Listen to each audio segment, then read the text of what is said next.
This world built on appearance. Without money, ugly people have no access to sex. Especially ugly ones will not be helped even money. Shen Lan is the one who, even it, is not allowed to dream about a family. Once he was incredible, a handsome man.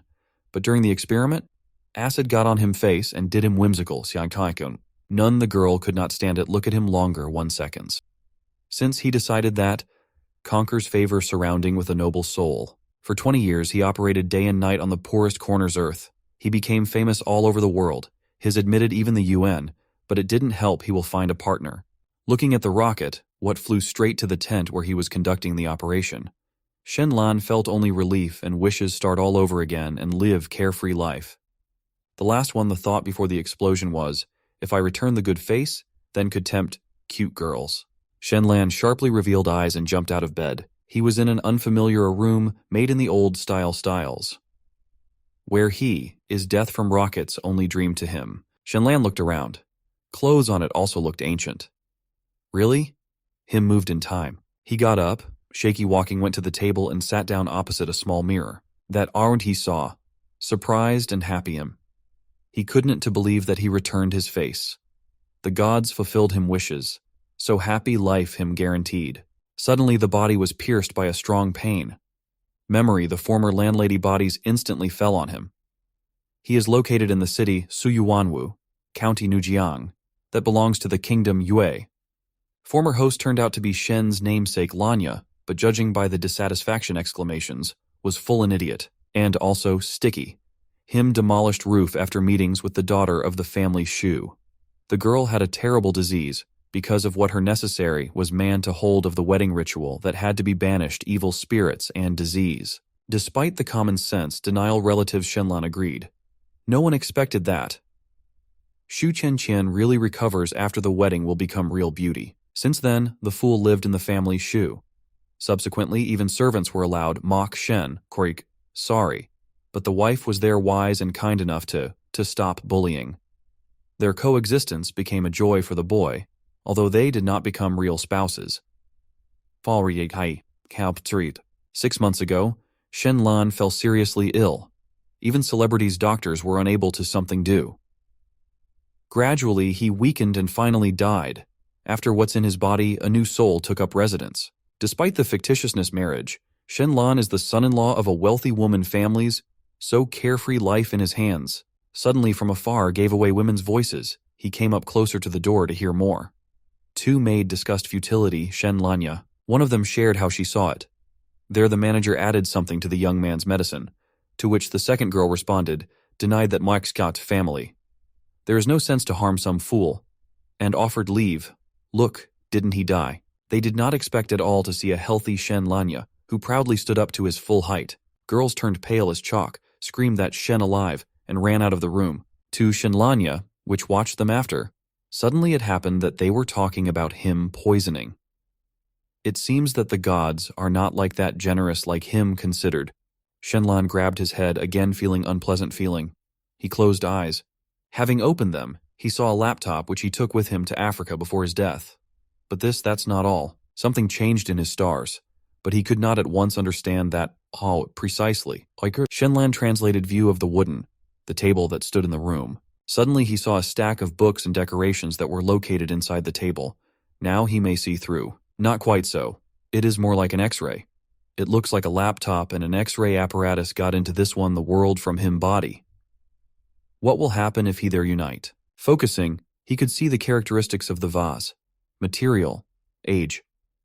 Also exactly happened when looking at the closet. How interesting. Unexpectedly door rooms opened up, voiced a girl's voice, joyfully reported how happy she is, that Shen Lan already may get on your feet. The program presented a slender black woman, the girl as Zhu Qian. His a woman, Shen Lan was so surprised to some impressive parameters of the beauty that did not appeal attention nor at her words about excitement, nor at the doctor that came with her.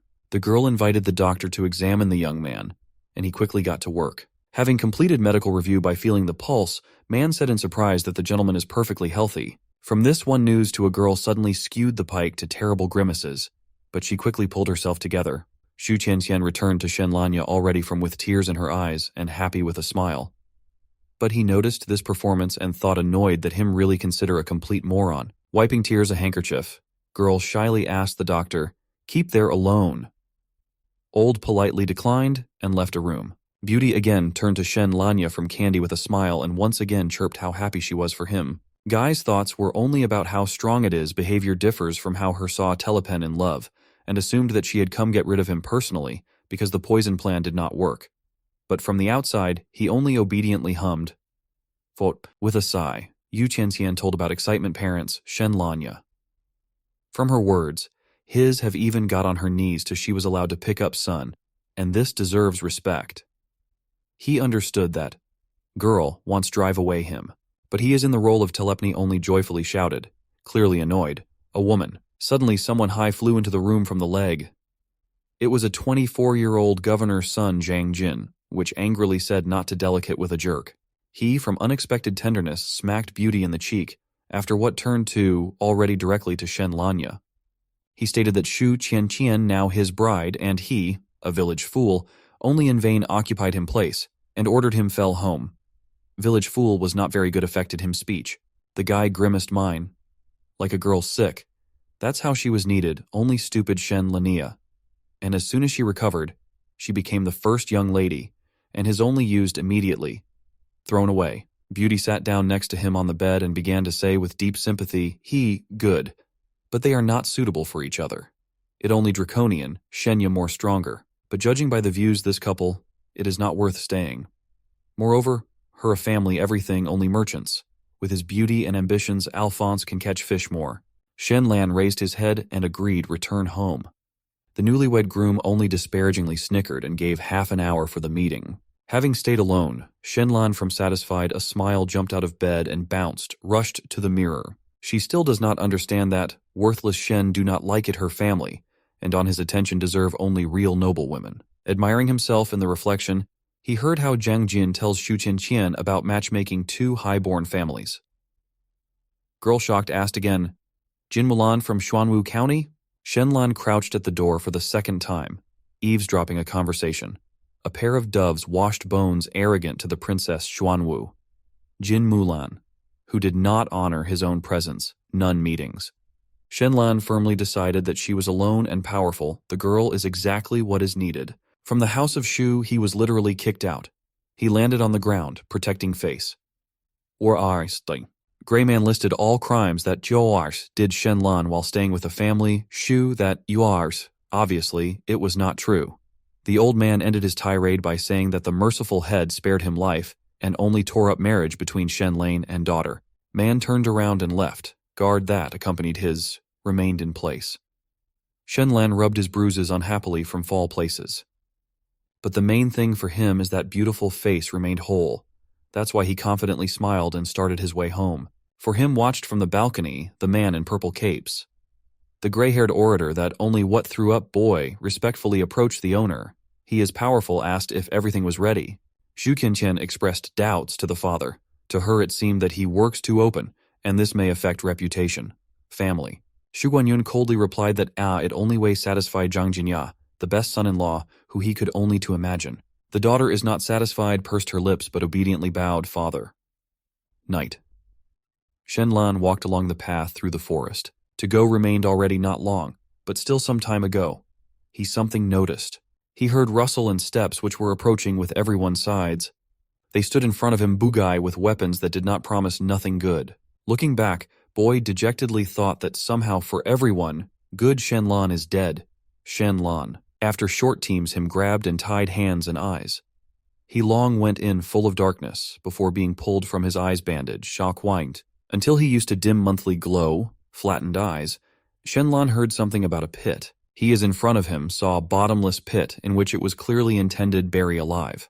The commander of the bandits, a healthy man from scarred face, ordered others light up candles and incense in honor of the sacrifice to his death, was not so pitiful Shen Lan could only silently to stare eyes. Man surrendered him acquaintances, so former host body knew about Bugai. Standing before him was Tian Heng, the head of the famous thanks to brutality of the Black Robe Gang, in whose hands there were 279 murders. Tian Heng was saying that only performs your duties. When he noticed that without a heel, for several minutes the corpse looks at him without looking away. Look. He is surprised asked for what he looks on, untying Shen Lan's mouth so he can to answer. Pretty boy from Serious Face reported that his Aoin Sri Ao's body is located a needle that can lead to a life-threatening condition if do not delete it. Bugai is shocked heard about the needle, which was currently in the vessels, but when it flowed of blood bring her to the brain, death will come. The commander's subjects are distrustful were viewed. Even him the woman does not know about it, so from where like that information from some other guy? Tianheng smiled and patted Shen Lanya on the shoulder, admitting that he is not like that already. He's a fool. How about him, they say. The young man said that may remove a needle. Mercenary asked if the victim was interested in who him hired, but a guy parried that Sao already knows who, Bao precisely. Killer straightened up from satisfied with a smile. However, the next moment's him smile dangerously grimaced. He apologized for not being able to him let go. Shen Lan did not understand him behavior. Was it really? Voluntarily? Why him the gift did not become useful in this situation? Tianheng began to explain. The boy's brother borrowed from him 5 gold coins and 3 months' interest accumulated to 100. Bugai was going to kill a young man out of spite for a debt. Shen Lan remembered how immediately after wedding father came to the family. Shu started a scandal so that a guy let go home. Compt. Sure. But as a result, only got injuries when his sent over the threshold without achieving anything. Probably the servant injured the father and the former Shen Lan, hopeless in love with Xu Qianqian, all about him forgot. It seems that we will have to choose another tactic. Mercenary as if he read his mind. In memory, the image of fun arose family dinner. Shen Lan understood that none of his families are not pardoned if he can't invent something. The killer indifferently said that they had none enmity, so they take pity on the boy and kill him before throwing him into the pit.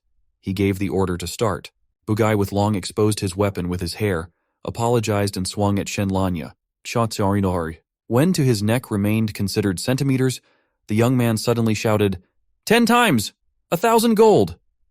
The executioner is sharp stopped and confused, looked at the commander. Shen Lan repeated, in 10 days, I'll return the 1,000 gold.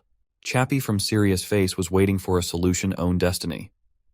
Robbers treated his statement with skepticism. Tianheng provided him only 3 days. Looks like a deadline implementation order family Shu makes up such. It's time Shen Lan agreed from condition. 1 Knitos downs. Bugai from with a smile he ordered to issue to a boy receipt. His henchman replied that he did not take her with himself, but heard crack close. Shen Lan bit his finger and drew by blood hieroglyphs on a piece torn fabric. Clothes. The mercenary wondered why a determined young man is not at all like a dumbass from herd, Yasyast.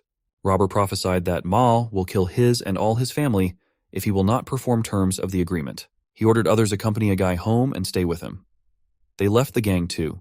They are a shadow followed. Shen. Let's go. After a few hours of travel, he suddenly stopped. The young man thought about how he should to earn so much money. It occurred to him a good thought that will kill 3 birds with 1 stone. Robbers not satisfied in a hurry him. Even in the native villages, military work is considered the most important. Unlike Skarsha from other peasants who lived near rivers, the family's house Shen was on the back burner because they moved here only 10 years ago. Within reigned despair. Father coughed loudly for the whole house. Despite the bloody sputum, he said that will return his own son. His mother worriedly asked him not to get out of bed, but he threatened to go after his son the next day, until mother cried from worry about my son. Shen Jian, the younger brother, for some reason with a broken leg, promised that will go with his father. Shen Lan eavesdropped conversation from Stone Face. He opened with forced door and fell to his knees, declaring his opinion return. Father and injured brother jumped up from surprises. The mother cried, put her hands on her shoulders to her son, and said that she did not dream see him again. Shen Lan, who was beating his forehead on the floor, vowed never to return to his family Shu. Feeling emotional, the mother called him intelligent. Shen Lan thought that family pampered son. Wags. He broke away from floor and promised father don't bother anymore him their own pranks. He smiled through tears and was surprised that the son began to speak more clearly. Woman praised and which intelligent wondered her our blue eyes son. My brother asked if kicked out him family Shu. Shen Lan nodded silently. Mother from relief breathed out something better than meter horse to stay in the family of such a cruel person husband. Shakinad. She is inspired offered to marry a lovely widow from their village. The son does not care. answered that it should not to worry about such little things. After asking father's permission, he put palm to his forehead, which turned out to be hot while.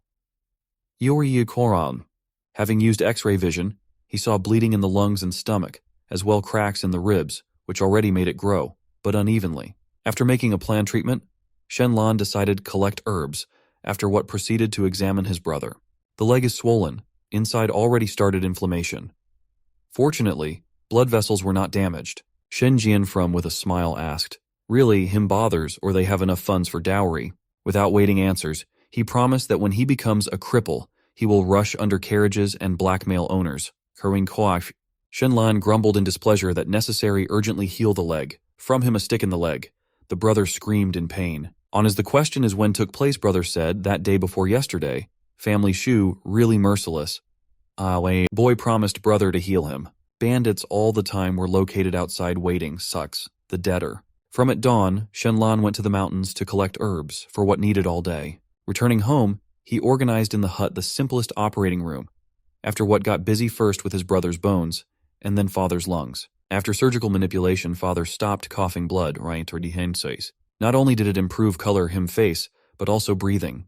Relatives were amazed abilities. Shen Lan tried ask where from he this learned. But father denied that son never been Noki Oraux, only stupid Oak modest, and now only demonstrated your abilities. The mother dreamed of how they would open reception doctor. Shen Lan will save enough money after what will marry the daughter of the old man. He confused, smiled, and said that will go outside, not for long. Outside already it got dark. Face Shen Lanya became more serious after seeing two figures. Cranewines. Security guards darkly warned that he has remained only 2 days. Mood a guy at once spoiled. Having entered home, he stopped from seeing yucks. The mother held a bowl of hot water in her hands so that to wash his legs. On his an attempt refused from invitation from mother appeared tears in the eyes. That she thought that after life in the family, Shu he disgusts. Shen Lan thought that former owner bodies spoiled family. Mother is happy. I asked if it was too much hot water, washing him feet. The son is restrained, smiled, and assured her that it does not. Care this one family moved him. They have already become for him relatives. Why, he will return the debt to parents instead, the former Shen Lanya. Necessary only experience upcoming days. The next morning, when the family had breakfast, there was a knock on the door. Members of the gang attached to him stood at the door. Expressions there, the faces spoke for themselves. Robber with an earring in her ear demanded begin earn money. Gakinan. Hearing the voice of the uninvited guest, the mother approached her son and was alarmed, asked what Agasgark happened. Shen Lan introduced the guests as comrades. The mother cordially invited the men to divide breakfast from family. Unexpectedly, face mercenary brightened up radiant with a smile. He politely refused from invitation until him friend from impatient watched in his back. Shen Lan warned that Ixchi will go with them to the city and will try to complete business until the evening. During the farewell, have promised cook eggs for dinner. Having delayed son for a second, she inserted something in his hand. There was an egg. Shen Lan knew that there were only two and felt gratitude to the mother. Worried about credibility parents, he set off on the road together with their own supervisors. After some time, two loomed on the horizon men's figures. They are loud argued. As it turned out, it is where father and son, the subject of the dispute, were gambling games. Due to the passionate conversation, the couple did not notice them, but Tian Shisan seems to have recognized them. Uncle Li and brother Dalu. Judging by the frightened, there were no faces, happy random meetings. The bandit invited them to visit, involuntarily remembering their debt to their father. The old man pulled it by forced smile and promised visits tomorrow. Tian Shisan put his hands on his shoulders, tense to men. He conspiratorial whispered that they might not return the debt to their father. He mentioned childhood, which he spent with them, leading men to the nearest bushes, while one of them tried takeaway conversation for a visit to father. The next one, moment's brush, suspiciously rustled. There was a strange silence. After a second, it appeared Tian Shisan, from weapons in hands. Wiping blade from blood, he ordered the second robber get rid of corpses. Shen Lang felt horror from the speed and brutality with which the bandit dealt with them. Mercenary, sorry for the delay. They went on together. Haltu. Shen Lam wondered if it was his uncle. Tian Shisan, from some contempt, told how he babysat with him at his childhood. Safunsaki. He borrowed from his father, Tian Henya, 3 gold ones coins which, subsequently turned into 25. Because he lost the last money in gambling game, it was not more benefits. Man annoyed blamed Shen. The hindrance is that it takes time because to earn 1,000 in 2 days impossible. Blade him saber flashed in the sun when he offered end everything here and now. The young man confidently said that it really impossible for ordinary a person, but to him 2 days will be enough. Bandyuk smiled skeptically. But Shen Lan repeated that can to earn 1,000 coins. City Zhuanwu is one of the largest in the county Nujiang. Him walls majestically towered over the heads of patrol soldiers. Boy from his own supervisor were walking lively the street cities. Until they reached the richest commercial district. On the sign it was written, Pavilion Jingshu. The show begins. Shen Lan will take revenge on the family Sui. Family laziness, that was at the pavilion, was a rival him enemies in fabric production. Towards him already was in a hurry obliging a worker. Shen Lan immediately asked to be taken away him to the owner, since the agreement with him will allow earning at least 5,000 gold per year. The servant broke into a smile and asked not to joke like that. A head came out forward and introduced himself. Hearing about the Black Gang Rias, merchant at once got dirty. He told how to get to the right one room and ran to look for Mr. While they were waiting for the head of the family sloth, they were brought tea in snow-white porcelain dishes. Tier. Finally, in the room entered Lin Mo, thin high man, accompanied assistant Nyats. How businesslike man. He immediately took the bull by the horns and, sitting down at the table, asked to explain the essence of the matter. Shen Lan confidently stated that he had a recipe which he will sell for 2,000 of coins. He threw it at him derogatory look, explained that his time is too much his worth, and asked to conduct the guests. Tian Shisan furiously whispered that, "Os boy madness and death wanted." But Shen Lan, without addressing him attention, put a piece of cloth on the table and asked, "Look at the color silk, or is worth he 2,000?" One look, Lin Mo, was enough to forget about coolness and majesty. How did Shen Lan achieve such a golden shade? He, in turn, while sipping tea, began to talk about his family Shu, who got rich thanks to yellow color that Shu went to the emperor himself. He treacherously smiled. What will happen if this pure golden yellow silk to provide the emperor? The head of the family laziness, not tearing away look from a piece of cloth, asked how he can be sure of the authorship Shen Lanya, called Tuam. The young man suggested do his for 2 hours from materials that he had with him. Linmo highlighted the whole yard agreed to him by die formula if he really it will do. The guy repeated that it will cost 2,000 gold coins. Man replied that he would not negotiate. Tian Shisan shocked watched as the trickster pulled off his scam. Shen Lan cooked coloring more yesterday, along with medicine. Process completely simple and needed only 2 ingredients, buds, sophora Japanese, and white vitriol. Compared to his result, it is golden color that Tiao's made others looked, completely faded. In 2 hours, Shen Lan left the workshop. Him looking forward to it were waiting. He held out a piece of gold silk, asking whether are prepared already money. Lin Mo, from admiration, looked at the fabric. Hardly a servant attracted heavy chest with coins. Shen Lan was smug-wished prosperity family sloth. Trader decided check the recipe in person. Already in an hour the dye was made. Having greeted husband with success, the young man was going to deviate, but his plans prevented someone's exclamation. Turning back to the source of the sound, Shen Lan saw a crowd with the head of the family Shu and his daughter ahead, listening charges of theft, secret formulas family. Shen Lan immediately understood what the matter was. Lin Mo explained with a sly smile his son studies in the military academy, and the new son-in-law of the family Shu is the commander of the city worth. Shu Guanyun spoke an angry tirade in which blamed Shen everyone has a dough mortal sins. Oi minor. There were tears in Shu Qianqian's eyes.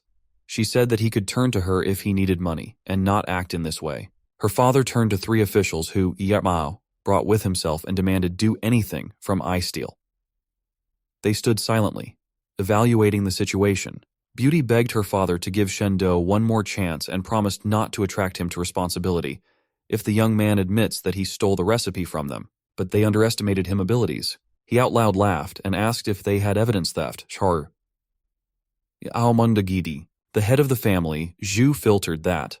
Jiu Shen Lan only ignorant narrow-mindedness, and they are busy development dies not the first decade. That is, they have no evidence. The young man asked the officials whether proof he is innocent if ash will produce coloring more better than cash this golden. Men unsure hesitated, not thinking of what him to answer. Agju's mind denied that. He does not understand this at all sphere. and maybe to show only yellow color. Then Shen Lan suggested do violet dye. Actually, the most difficult to manufacture in the world is purple pigments because her local residents haven't learned yet get it from seashells and only mixed red and blue colors. Quarks, he compared himself, a lonely poor man, husband and wife family Shu from material and human resources. Girl expected father's decision. After waiting his nod, hers with a cold one-expression face turned to Shen Lanya. If he really will manage better than them, then they will have nothing to say. It is biting teased and demanded it apologies from Shu Guanyun in case of victory, for what man darkly parried so that he won to start. Shen Lan announced term execution. 6 hours. He asked the officials to become witnesses to what those lazily agreed. Shen Lan immediately started making purple dye. But he also thought to do something such that the people of that time did not even dream of. He satisfied looked at what he had. It turned out it will crush Technology's family Sui. 6 hours later, it was evening.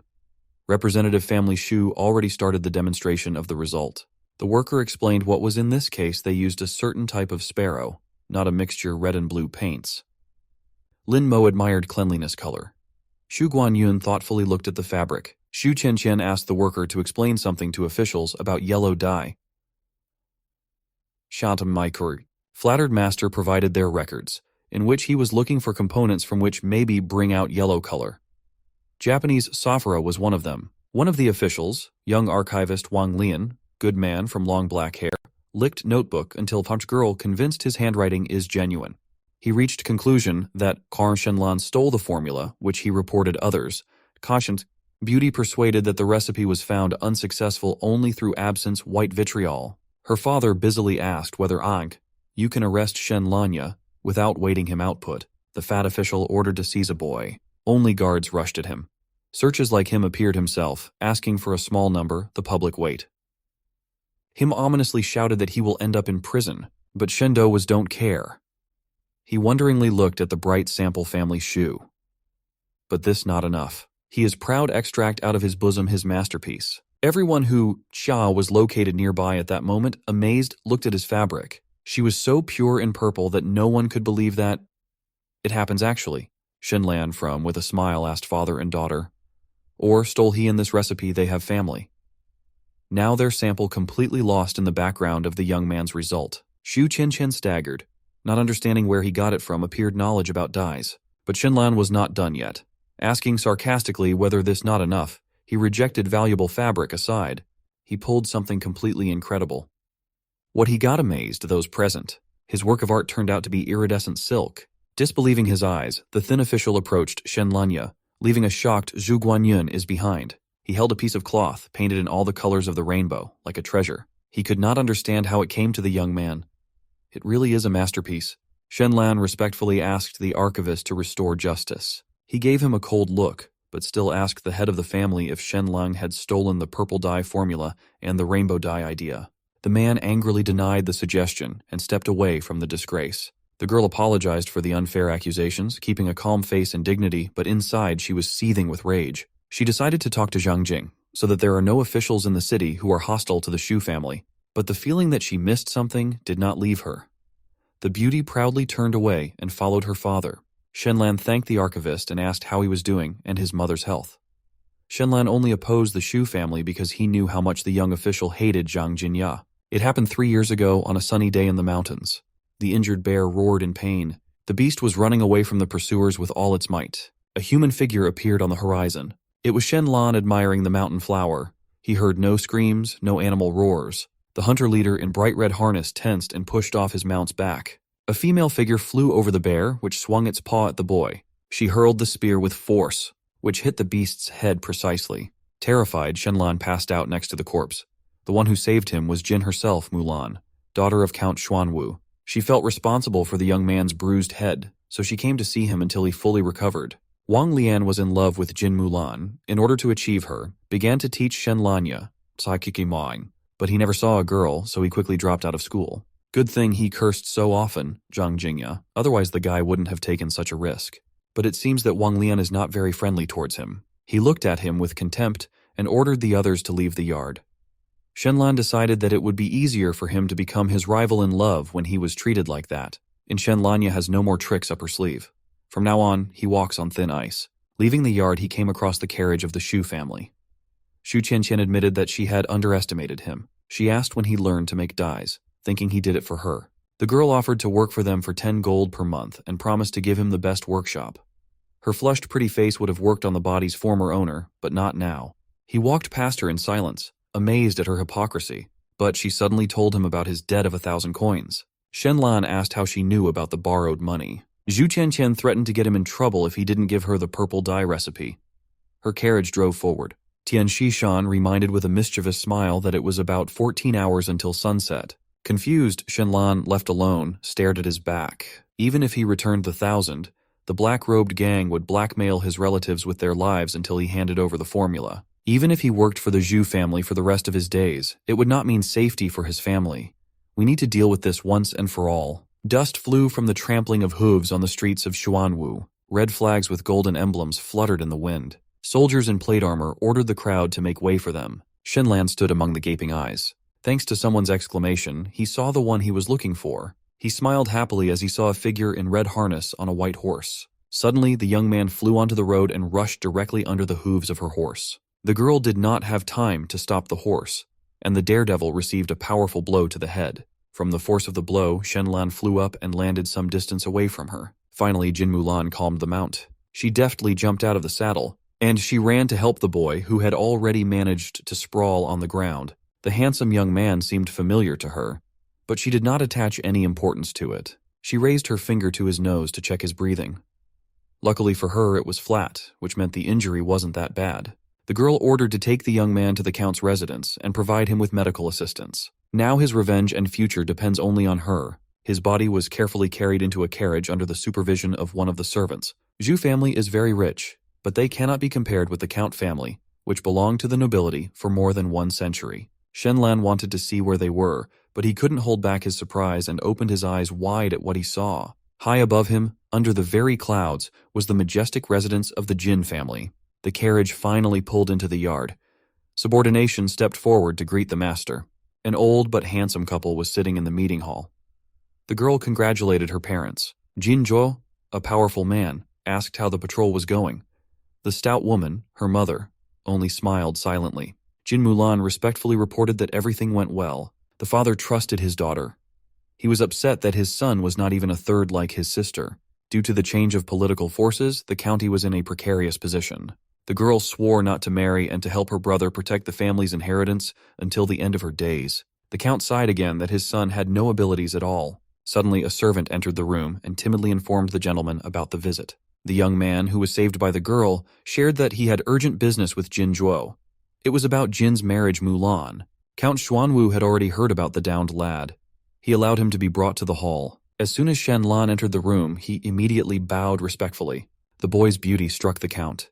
Shen Lan only thought about his family. He stated that Zhu Honglei wants to marry Jin Mulan. Judging by the shocked faces, they have not yet learned about this news. Zhu family is related to the imperial family and one of the most influential in the state. When asked how Shen Lan knew this, the boy honestly replied that Shu's daughter did not hide her conversations with the new groom in his presence because she thought he was an idiot.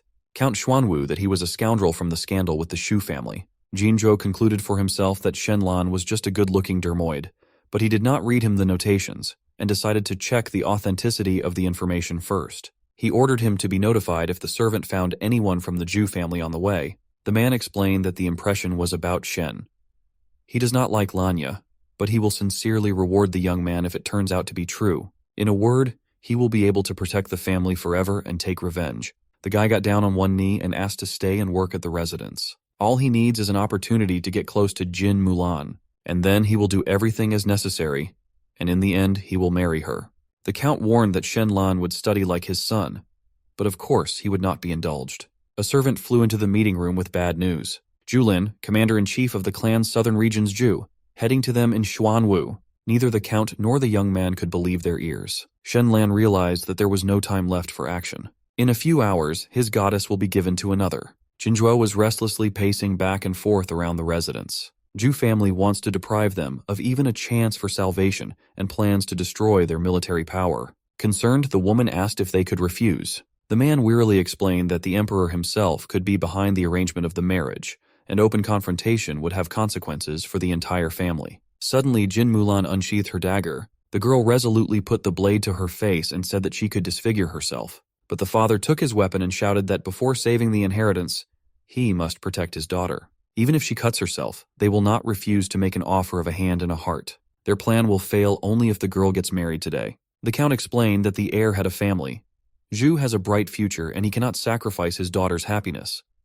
The man asked her to think it over for her own sake, but Jin Mulan fell to her knees. For her, the opportunity to contribute to the prosperity of the family is the greatest happiness, so she will never marry outside the family. Father sighed heavily, wondering what to do. His next action was to take paper and a brush. He drew several names. The count handed the list of 5 men to the assistant and asked to find them as soon as possible. But suddenly someone asked if he could also take part in the competition. It was Shen Lan, who had just entered the room. He suddenly approached the girl. A handsome young man with a serious face announced that he intended to marry her. The father's face was distorted by rabies, but the mother whispered in a soothing voice that Shen Lan was still very young and mentally unsound. Count Xuanwu ordered to give the boy's parents a dozen gold coins and send someone to get him the next day for training. But the girl suddenly asked to wait. She recognized him and with shining eyes called him the second fool, his village nickname. In Shen Lanya's face stretched out in surprise. He was called that because there was an even bigger fool in the village. So they became a duo. Jin Mulan only knew him by that name. Since then, she had only seen him as a child, and she also found his current statement childish and cute. It bought her off. The girl promised to contribute Shen Lanya in the list of candidates. At first, her father wanted to stop her, but choose this idiot anyway. The count agreed and asked to take the boy to the 6th office. Shen Lan rejoiced at the first successful step. It's his time to crush everyone else. 2 hours later, all applicants were in the meeting. Jin became the sole judge, Mulan. The groom had to be chosen before noon, and the wedding had to take place already in the evening. Archivist Wang Lian was sitting in the first room.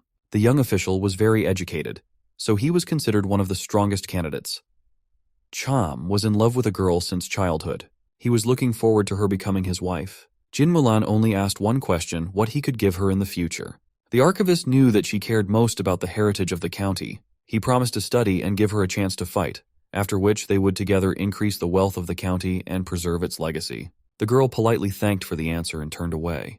In each subsequent room, she asked the same thing. She received approximately the same answers: riches, loyalty, preservation of heritage. Eventually, she reached the last room where Shen Lan was. Jin Mulan repeated her question, expecting a standard answer.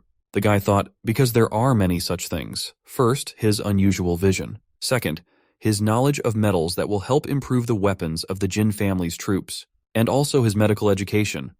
However, all this may interest, but will not make an impression on the girl. What he can give her is freedom. Anything, as long as she doesn't get a lover. His last phrase made the girl blush like a cancer. She turned away indignantly, adding that he had no sense at all. Shen Lan watched as she left the room.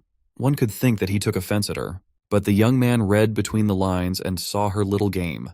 Jin Mulan entered the count's office. She announced that she had made her choice. Her mother was surprised that it hadn't even been 15 minutes, but her father denied that Mulan had never done anything thoughtless. He assumed that the choice fell on Wang Liang or Mo Ye, but Shen Lan became her chosen one. The enraged father asked why she chose him and not more prominent candidates. She explained that 3 of the applicants are her subordinates, and they will definitely do everything to make the county prosperous. The count did not understand what his daughter was leading to. Everything will really be fine as long as the father is alive and well. But what will happen when her father is gone and her husband wants to take over the county?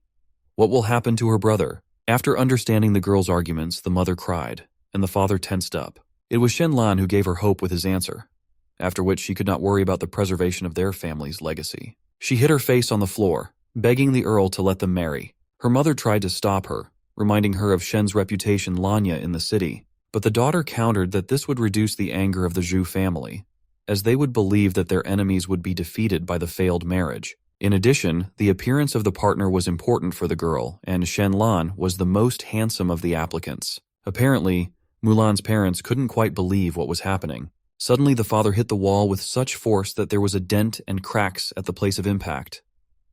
His daughter suffered so much. Count Xuanwu called out to his assistant. He replied that at the moment his son was in class.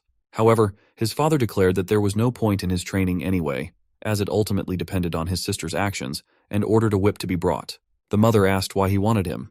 The father was determined to punish his son for his ineptitude. The woman called him only to go with him. A few minutes later, the boy's screams could be heard throughout the residence. Shen Lan was surprised at the unfriendly look of the assistant earl. The bearded man clearly wanted to say something, but changed his mind. Sighing, he invited the boy to walk with him into the living room. Shen Lan obediently agreed, feeling happy about himself. Once he was invited, it means that he became the son-in-law of the richest family in the city of Xuanwu. Now the Lin family and Tianheng will not be able to run away from him. He unexpectedly asked the man to take his parents as soon as possible. He, frowning, asked what was the matter. Shen Lan shared with a serious face that someone wanted to harm his family. Zhenzhong promised to carry out the order and advised him to rest well before the ceremony. Meanwhile, evening began to fall. Outside the city, there was a gathering point for the gang of black robes. Tianheng greedily devoured the pieces of fried meat. The time has come. Bugai ordered Shisan to take his men and punish the Shen family. Lanya. If the young man gives the dye formula, let them be killed quickly, otherwise, painfully. Tian Shishan proceeded to carry out the order. He gathered a few people and set off under the cover of night. None of them knew yet that Shen Lan had become the son-in-law of Count Xuanwu. Although the sudden news of Jin's marriage Mulan caused the commotion, it did not affect Tianheng's order. A poor hut loomed on the horizon. The commander of the small detachment stopped the horse. He felt a little sorry for the family, but he believed that weakness was the original sin. He announced the legend they had invented, that the Shen family was allegedly hiding their fields and evading taxes, for which they should be arrested. Tian Shishan kicked the yard, which shattered into shards on impact. They didn't expect to see 2 cripples and a woman, who armed themselves with what was in the house. The old man coughed again from nervousness. Banjuk smirked, rubbing his hands together in anticipation of the carnage. Father Shenlanya said that he will fight to the last. The hired man accused them of resisting arrest. He swung his saber at the bewildered couple, ready to deliver the fatal blow. Suddenly, he felt a terrible aura. When he returned, he saw a powerful bearded man. He cautiously repeated the legend and asked the stranger to leave the premises, but he denied that his master had invited his parents to the wedding and asked to make an exception this time. Tian Shishan politely asked the uninvited guest to name himself. He introduced himself as Jinzhong. The robber immediately recognized him. He questioned whether his words about the invitation were true. He did not understand what Shen Lan had done. Hearing an affirmative answer, he did not dare to cross the path of Count Xuanwu. The man thanked him and invited helpers inside to help the parents get to the palanquin. Armor entered the room. Tian Shishan wondered why Jinzhong became Shen's patron Lanya.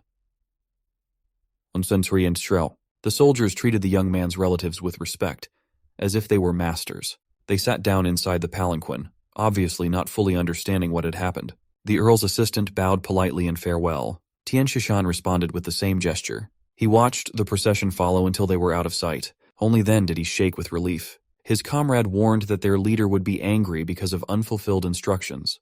They did not understand who it was. Tian Shishan explained that he was a man from Xuanwu County. This is clearly the result of Shen's actions, Lanya. From now on, they need to be careful. Tian Shishan hurriedly mounted his horse to deliver the news to the commander as soon as possible. He understood that he had to make his move before Shen Lan did if they wanted to stay intact. He finally made it to the gang's hideout. Tian Shishan burst into the room in the midst of the leader's merriment. He almost exploded with rage and demanded an explanation.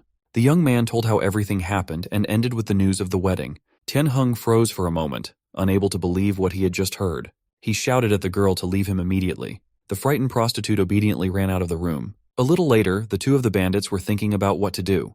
Tianheng combined the news of Jin's wedding Mulan and the invitation of Shen's parents. Lanya, Wari, Shakutstai.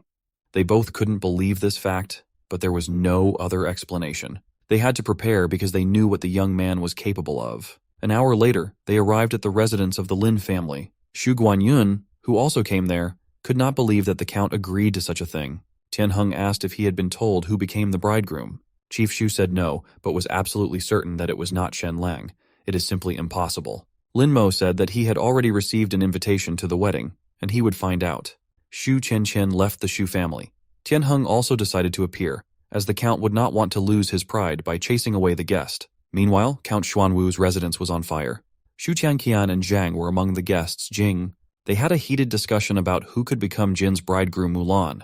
Shen Lan was in a palanquin, as was the local custom, so no one saw him. The guests continuously listed possible grooms, but all they had to do was wait. The launch of fireworks announced the start of the wedding ceremony. The people closest to the palanquin saw it begin to move. Jin couple went out to the people in formal clothes. The master of ceremonies loudly announced the arrival of the groom. The palanquin was carried up to the stairs, at the top of which stood Jin's parents, Mulan. A face in a metal mask appeared from the transport. Xu Qiangqian recognized him immediately, but she couldn't believe her eyes. Shen Lan came out of the palanquin wearing an expensive bright red outfit. Lin Mo immediately realized that the boy would not forgive him for his betrayal, and he did not understand why the count made him his son-in-law. Meanwhile, the handsome bridegroom was climbing the stairs to Jin Mulan, who was already waiting for him. A white dress with gold ornaments suited her very well, which emphasized the beautiful figure and stately posture of the bride. The master of ceremonies began to perform his duties. The bride first bowed to the table with offerings which symbolized heaven and earth.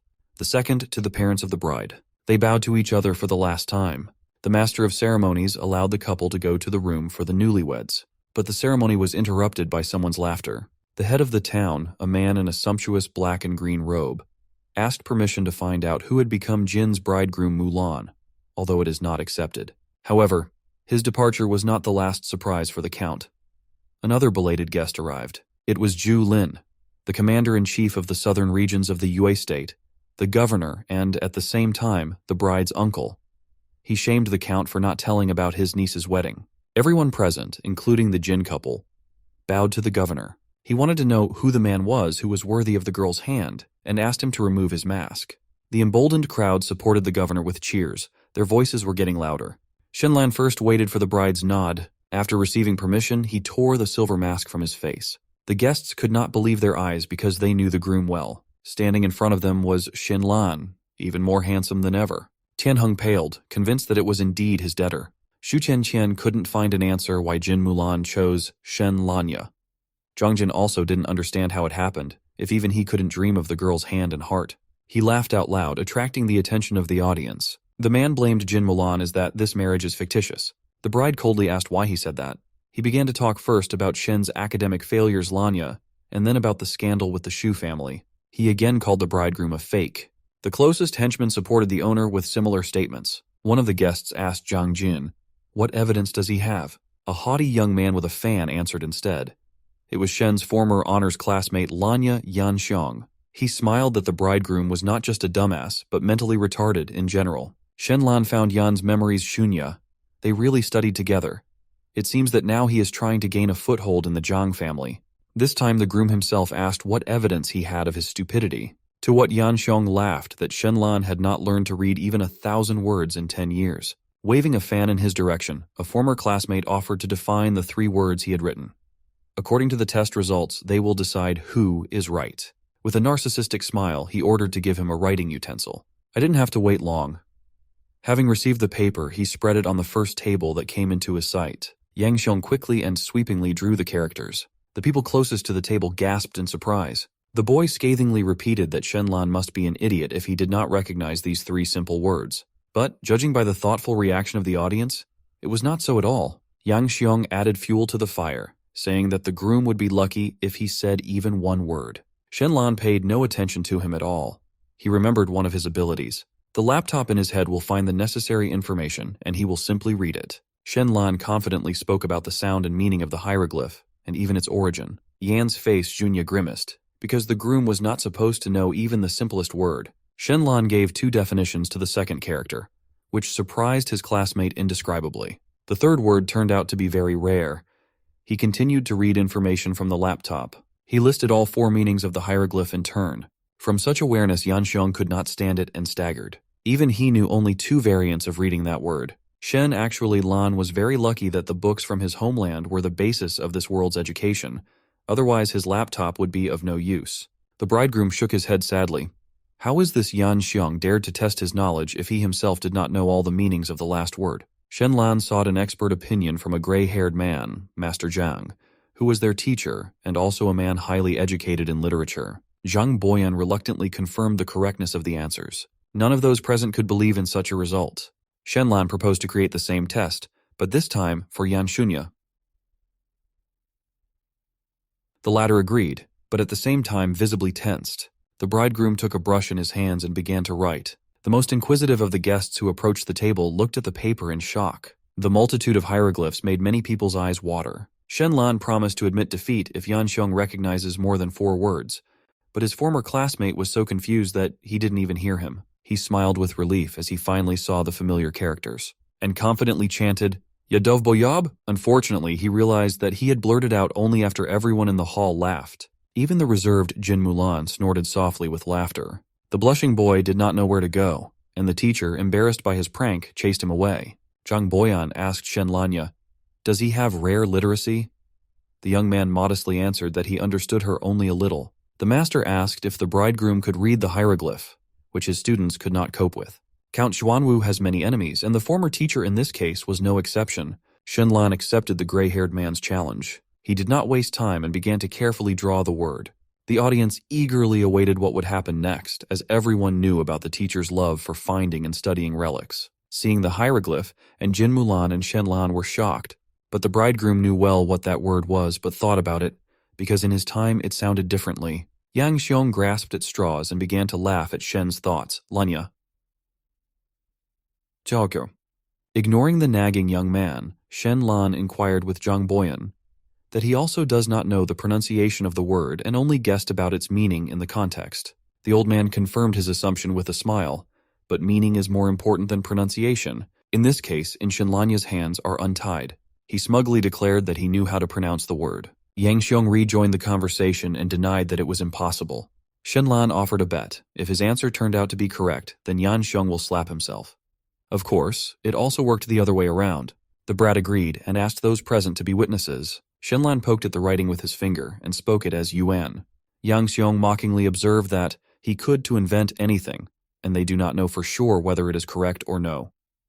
Shen Lan added that he means a spike that markedly surprised Zhang Boyana, it impossible from where he learned about it without a source information. Yang Xiong triumphantly asked the teacher what Shichornyu Shen Lan invented everything. Gray Man understood that he would harm his own reputation among scientists if he does not tell the truth. Let him, the student, is responsible for his own praise. Zhang Boyan smiled sincerely and praised Shen Lanya, which was advanced beyond his years. Audience wonderingly buzzed. Really?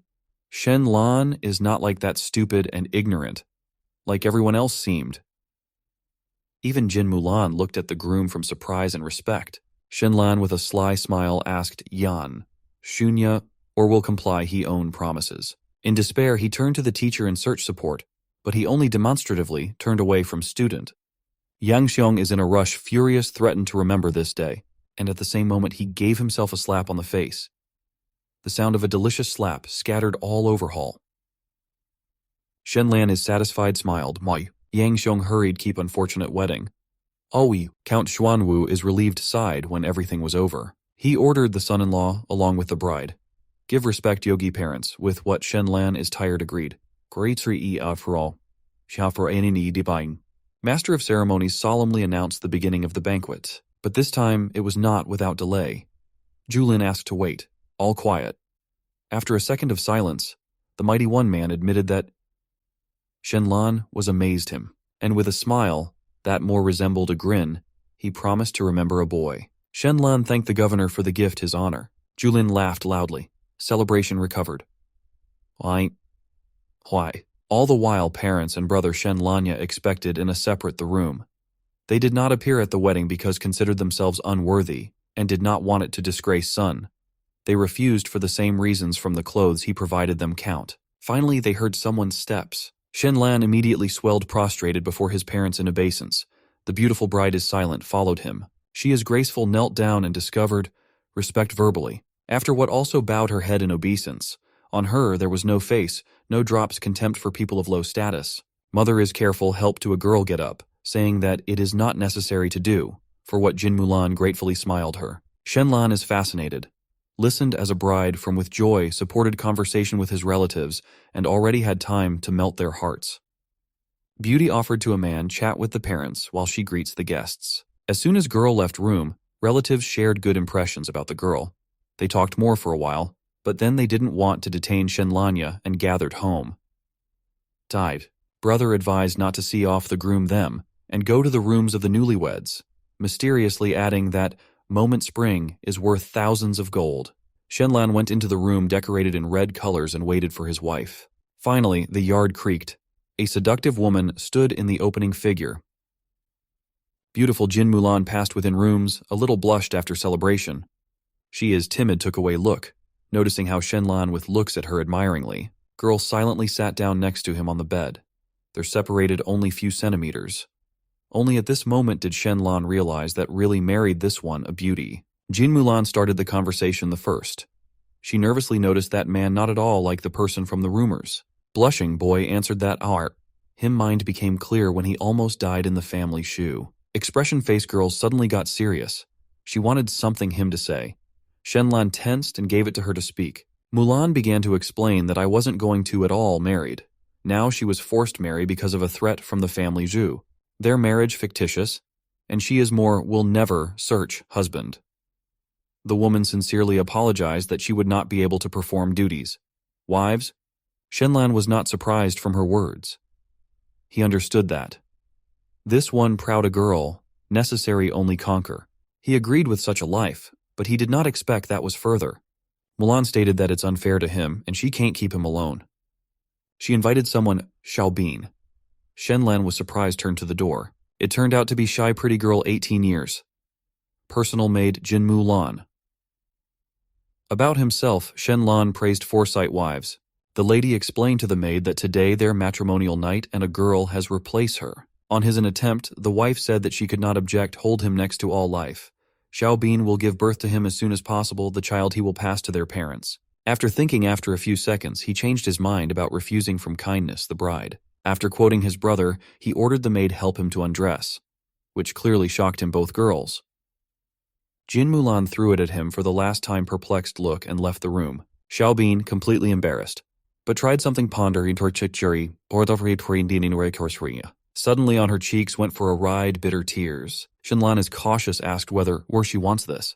Girl speechless continued cry out of spite. Boy sped up from her reactions, but could do anything with her against her will. Sighing, he let her leave sleep in the neighbor's room, a room. Xiaobin instantly stopped crying and flew out of the room with a bullet. Shen Lan was slightly offended, but he was still his main target protection family that he did it. It was with such thoughts that he fell asleep. The next day, Shen Lan and Jin Mulan had go to his relatives. But at breakfast, his wife announced that she would not be able to this due through the military duties, and will send instead them gifts. Boy agreed. Girl kindly offered to tell her about plans for the future, if he has them. Shen Lan with stuffed by mouth answered that there are none. Jin Mulan did not understand how he may not have none objectives. Then man corrected that there is one, but large scale. Destroy family Sui and force Shu Qiansan to sob and beg for mercy. Through him, answer girl markedly disappeared. Where did it happen? His nobility. Really? He's such spiteful. Handing it to him cakes, she explained that family Shu is located under the auspices of the Zhu family, thanks to why few Taom maybe something is wrong with them do. Shen Lan asked whether may he at least kill Tianhena, but this also was impossible. Saos. The head of the gang was there under protection family Zhang, and the nobles are not allowed to interfere in the local administration. Shen Lan was indignant because of the numerous nuances, despite the power of the county. Girl strainedly smiled. Then Shen Lan decided get by with a little blood, only hit Tianhena on the face. Jin Mulan wanted something to say, but her man unexpectedly got up from the table, and carried away rather on the way out. He was in such a hurry, take revenge for not continuing a conversation with a newlywed a woman. As it turned out, Shen Lan first visited father-in-law with mother-in-law. From thank you after taking the tea that his son-in-law had made for them, Count Xuanwu asked which ones he had plans for today. Having decided not to talk about revenge, he politely told about the intention go to relatives to Guris perform your responsibilities to parents. After hearing about it, the father-in-law also asked to pass it on from him gifts. Thanking to the count, Shen Lan left the hall. Married couple Jin were amazed dignity and seriousness of the son-in-law. Having come outside, Shen Lan ordered to provide him crew home, and also asked to visit Tianhena when they will be nearby. Shikes. Suddenly something caught my attention. Shenlanya. It was beautiful, a snow-white horse on which he certainly wanted to go if Moichikiar already was going, distribute slaps. Fascinated, as if child, he said that will go on white horses. After a few minutes he tried, mount a trained mount, and repeatedly. But every time he has only beat his ass on the ground. The guard stood silently, not daring to do so to provide comments or the advice of the son-in-law of Mr. Shen Lan stood there rubbing for a few seconds or killed place. and said that he had changed his mind. He will be in an hour, saw Wall's lair of the black gang coat of arms. Members of the gang not immediately noticed that a carriage was approaching them, because there are such daredevils everywhere, the state a bit. Guards warned that Try will shoot at uninvited guests, but looking closely, the bald man, their boss, ordered to lower the bows, and he sent one of them to the head of the gang with the news that they had visited Cavalry County residents. Shao. The carriage arrived outside. The carriage creaked when it stopped. Shen Lan greeted Tianhina as if they are friends. Haven't seen each other for a long time. Banjuk answered him in the same way. He asked why. Shen Lan came by himself instead of sending a servant. On his face there was a wide, friendly smile, but inside he boiled over pettiness. Shen Lanya. Boy scathingly reminded that Tian Hing was looking for him, but he was a mercenary preventively replied that it was raw misunderstanding, Shar. Man cordially invited him inside for tea. They passed in a small room in which there were cups of in advance brewed tea. Tian Hung inquired about the topic of the conversation. Shen Lan from businesslike kind of explained that came about borrowed money. Bugai suddenly laughed loudly. He demonstratively pulled out receipt and called one of the gang members. He raised him capacity from burning with coal, where she went bloody tissue. Tian Hung spread his hands and declared that it was a long time ago, and it was not true. Shen Lan stared mesmerized like a flame is burning. Suddenly he with a mocking smile began to carry nonsense. Allegedly at Tian Hing borrowed from him 1,000 coins, and then also burned the receipt. What he has evidence. People will think him extortionist. The head of the gang was so confused that listened to him silently. Shen Lan asked whether ours will return Tian Hung money. Bugai made it up, maddened. He was clearly restraining himself with the last of his strength. He never haven't met yet so brazenly a person. Mercenary doomed sighed. And the next moment, with a smile, accepted the rules of the game, promising repay the debt. He confidently ordered to bring 1,000 coins. A member of the gang obediently went for money. After a few minutes, a chest with coins was placed in front of Shen with a heavy thump. Let's go. Tian Hing kindly encouraged Count whether everything is correct. Shen Lan brazenly declared that he would not demand interest, as they are well known. It confused Robber. He directly stamped on the table pouch with 100 coins. Shen Lan from relaxed appearance took a sip of tea. Tian Hung was silent, looked at him. Him patience already ended. He asked whether Cha's boy wants more something. Shen Lan with a formidable face asked where Tian was Shisan. Bugai anxiously asked why him needed Ikar. Shen Lan coldly explained that yesterday mercenary threatened kill his whole family, and for that, he wants break his legs. Tian Hung finally got angry. 2 days ago, the guy crawled in front of him, and now he does not bet on anything. Annoyed squealing, he promised necessarily perform request Shen Lanya when Tian Shisan will return, for only what he is a fictional legend allegedly went to the city Balin for a couple of months. Resigned from coincidentally, Shen Lan asked to be notified when Tian Shisan will return since wanted embody a threat personally. Bironarinis. Tian Hung assured that he would do so. Guest snickered and went to the exit. His carriage finally left the yard gang den. Confused, Tian Hung swept everything off the table. His cup of chilled tea shattered into pieces.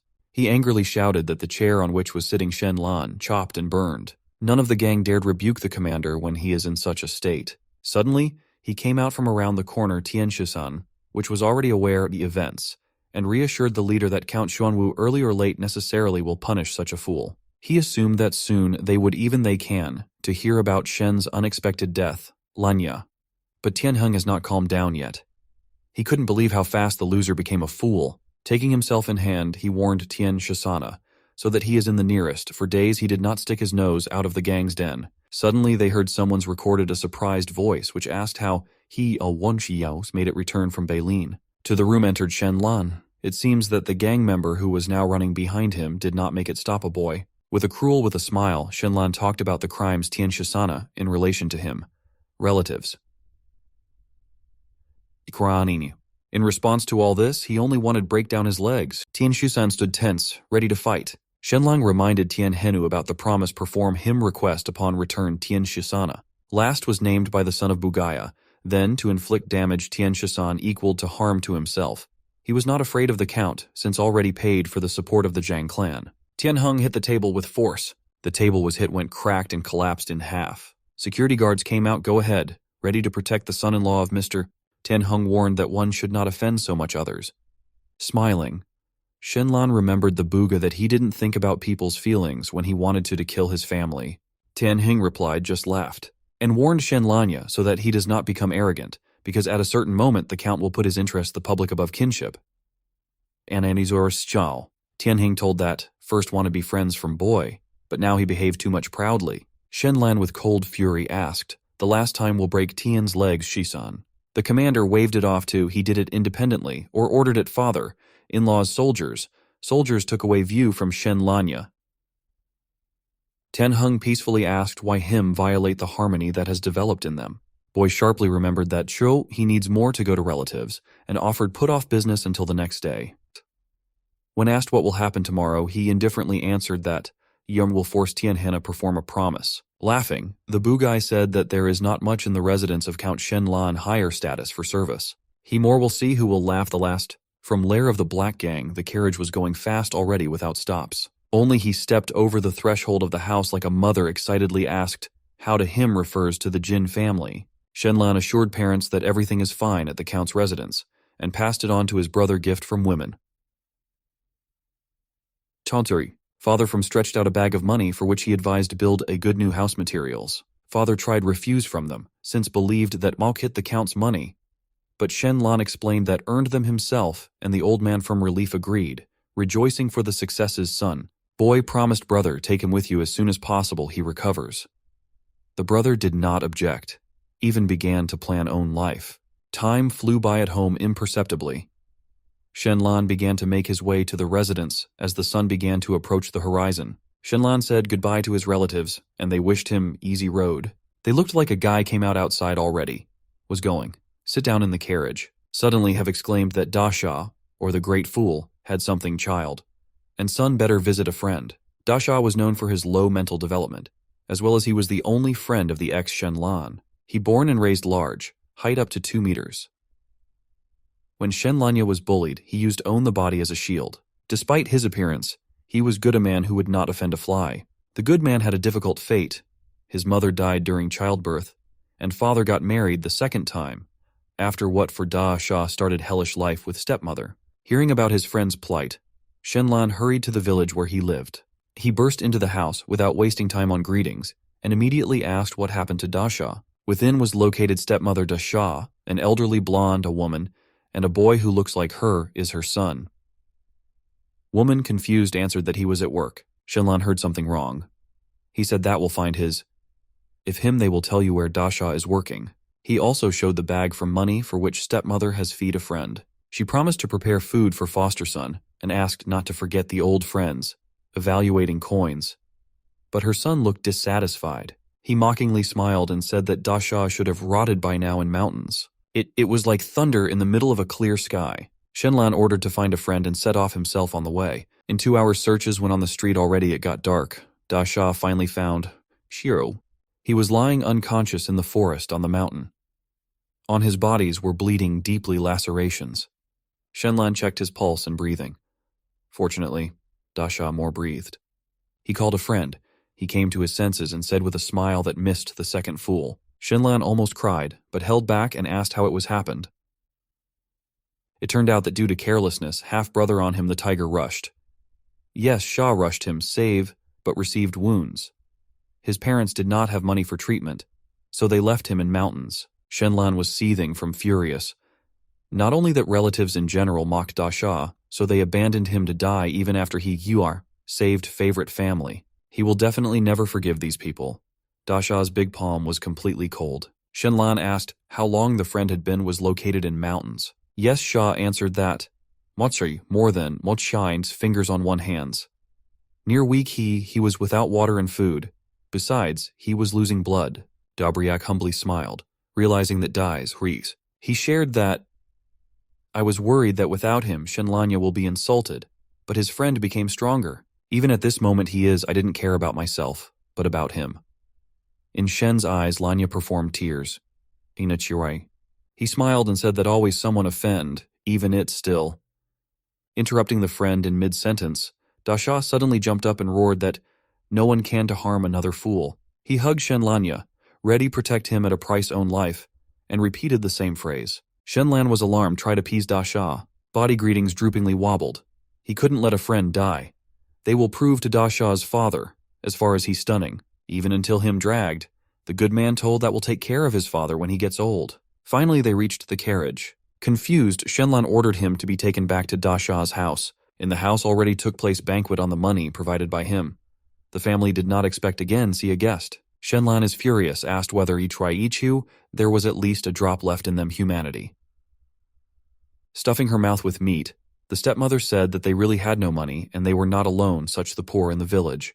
The old man scathingly added that, "We'll die and die, all the same. No pity for idiots." Shen Lan was silent, came to the table. The couple did not make it react, and the guest made it turn over a table. The young man wanted to be indignant, but Shen Lan did not give him opportunities. He hit the blonde in the groin with all his might. A boy almost threw up his dinner from the blow. The boy was rolling on the floor from pain until I've sat near, not understanding what her to do. Shen Lan said that this pain is not possible compare with what they did with Dasha. From furious mother began to count all images that only knew. She was ready cling to Shen Lanya. While he is silent, listen to her curse. He pushed away woman, explaining that he does not hit women.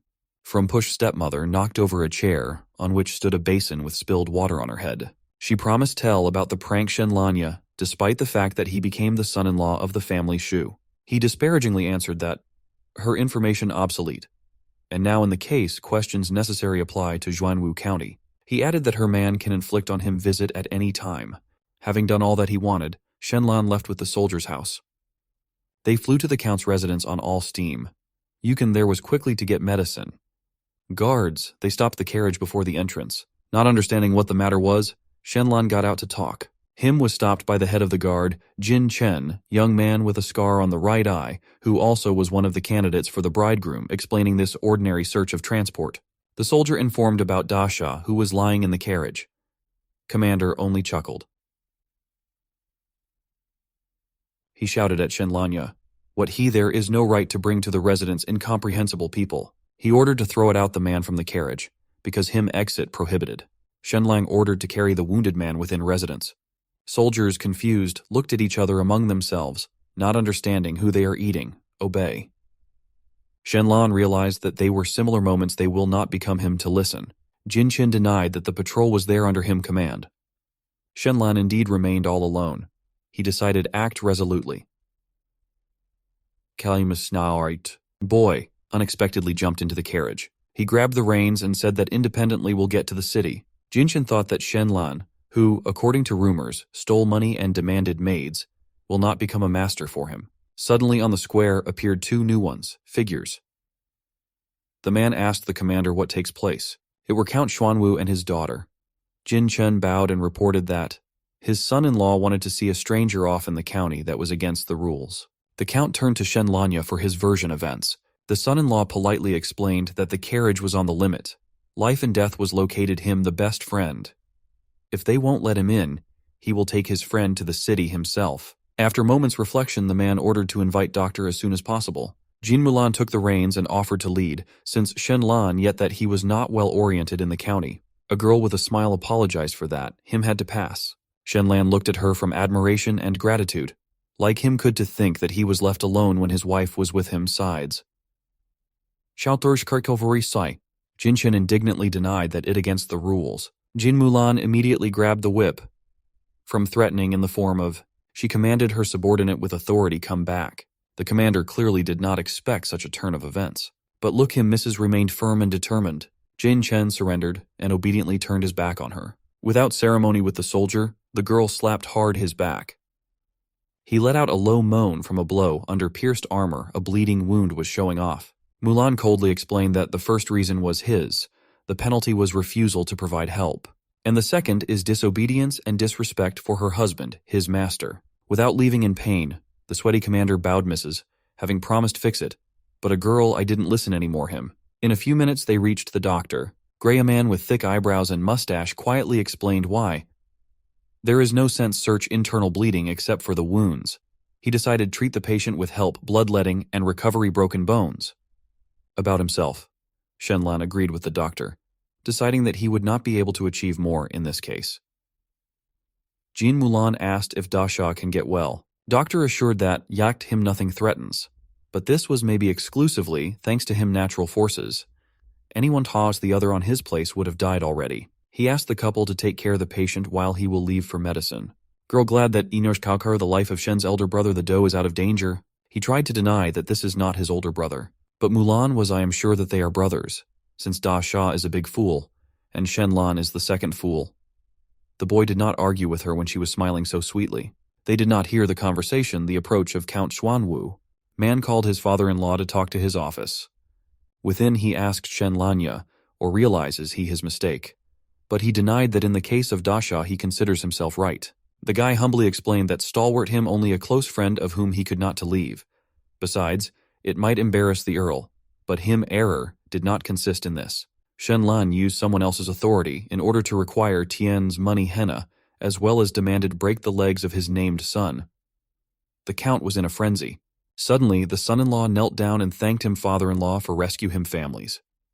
Without expecting such behavior, the Count confusedly asked about what is going language. Shen Lan has no secret told that Maharand happened between him, the Shu family, the family Lin, and Tian Hanom, Winger, Clark, Mart Van Takio, and Dai. After listening him history, Count from excess feelings hit the table. Him brought them out of myself in human cruelty.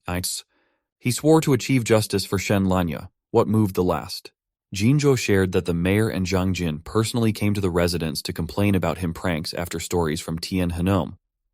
The Count grimly explained that after innovations officials are only waiting for his mistakes. He clarified whether really Shen Lan publicly announced that will force Tian Henna break one's own legs. Sun Hosk answer was affirmative. Complaining about the nursery behavior of the young man, Count Xuanwu put his hand on his shoulder and advised him not to go outside in the nearest sprat days. The son-in-law denied that he would not only be disgraced in this way but also the whole county kind, and assured that everything will pass without a hitch. But, judging by the reaction, the father-in-law did not agree with him. He went to the closet and pulled it out a time-worn book. The Count held out Shen Lania, Family Structure, Jin, and proudly announced that exactly this one relic kept their family whole centuries. The father-in-law promised release him home, if he will learn the book by heart. Shen Lan was impressed by the weight and thickness of the book. The Count added with satisfaction that him needed a month to study the book. The guy couldn't help but get excited him speed. Flipping through the book, Shen Lan understood what was on each one, no more is written on the page, hundreds words. Number pages barely reached 500. That his general number did not exceed the words, 60,000. The guy clarified whether the Count will keep his promise in case fulfillment of conditions. After waiting confirmation, Shen Lan from Defiant, a smile accepted challenge. Having spent small investigation, he found out that Mulan it took 23 days to study the book.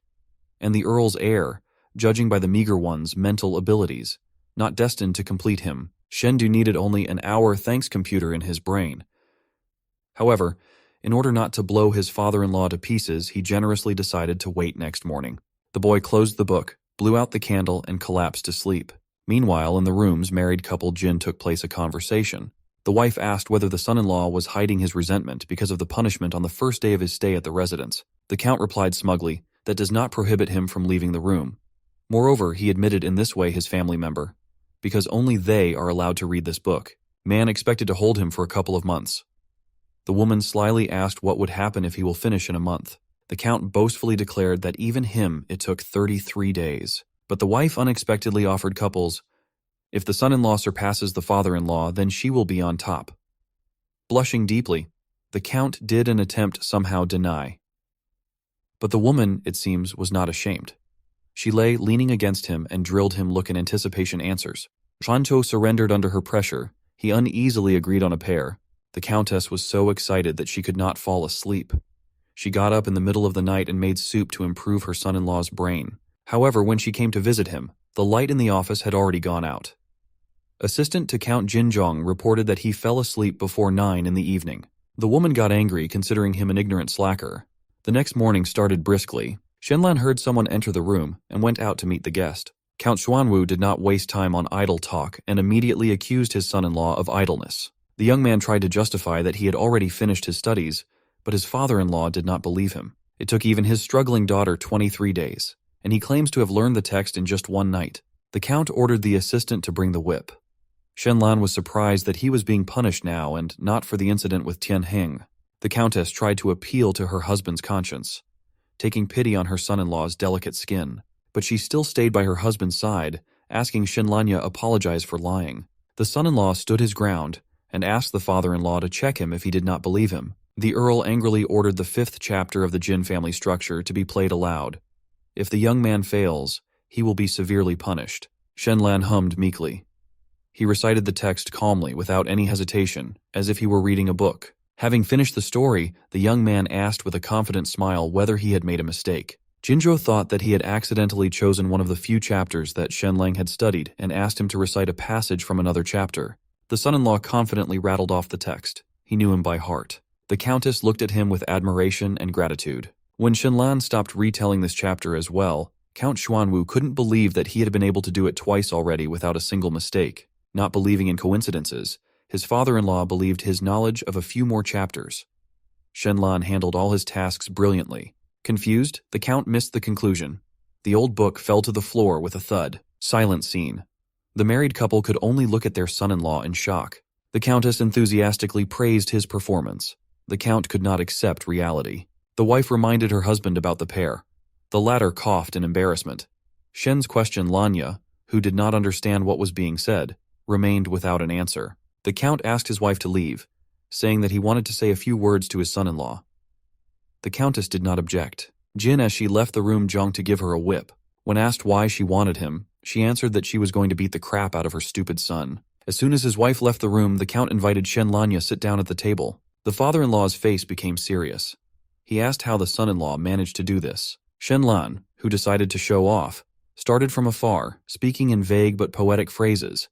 But the count did not appreciate his maneuver. Then the son-in-law explained that when he woke up after a serious illness, he realized that his mind had become clearer.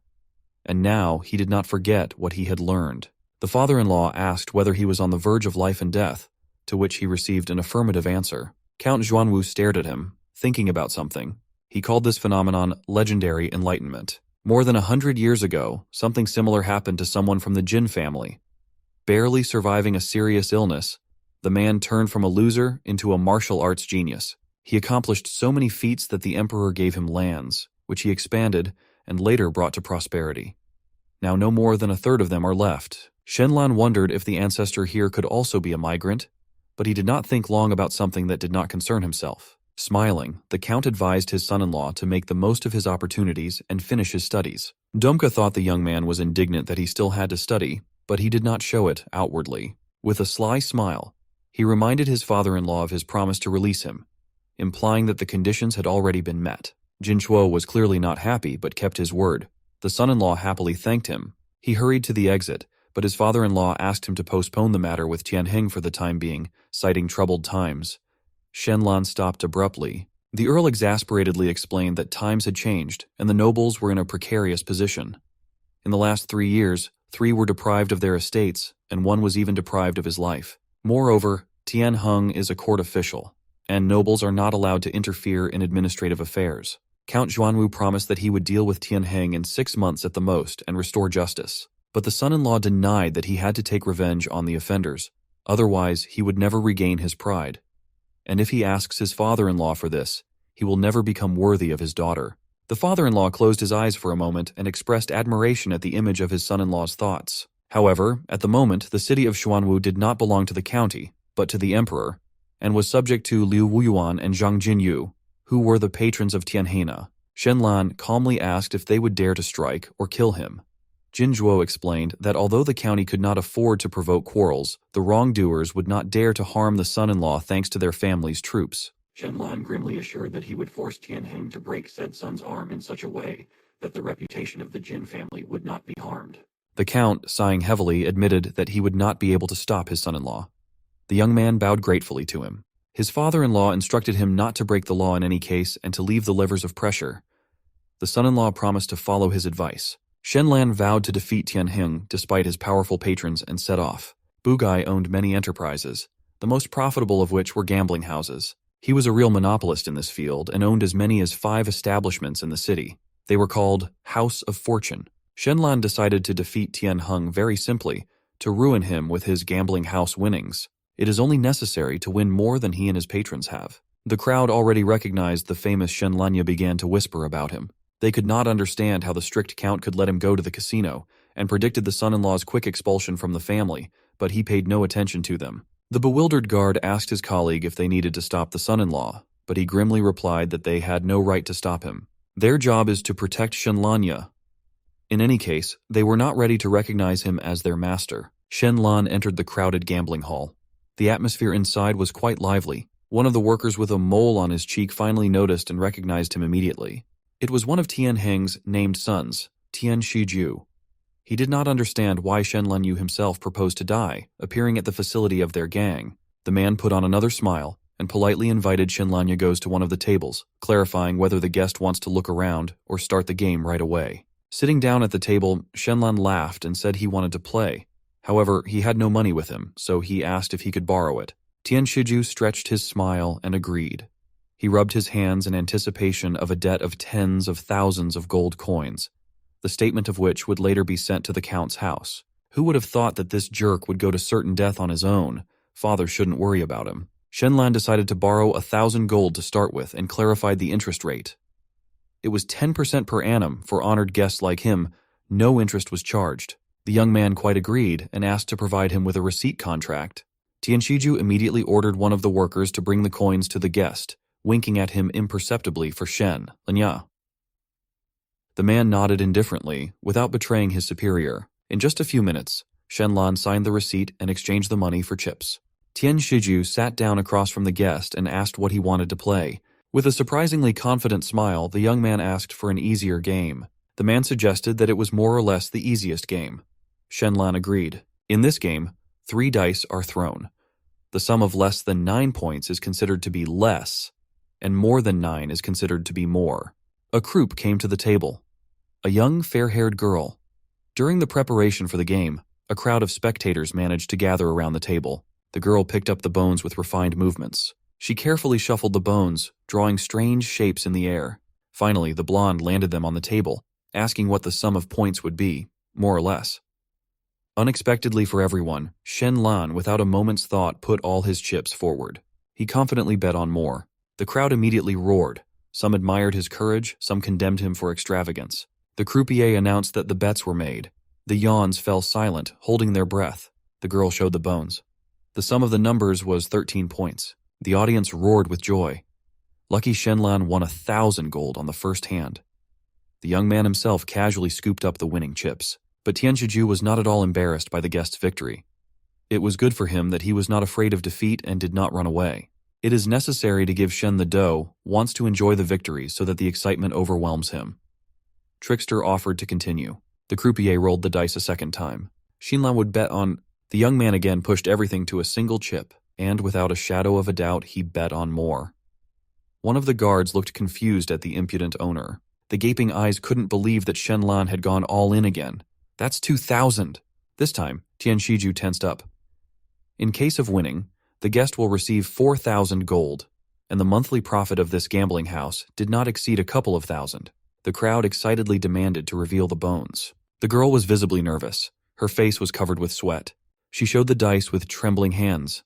The sum for them was equal to 15. The crowd roared in triumph. Tian Shiju was particularly nervous.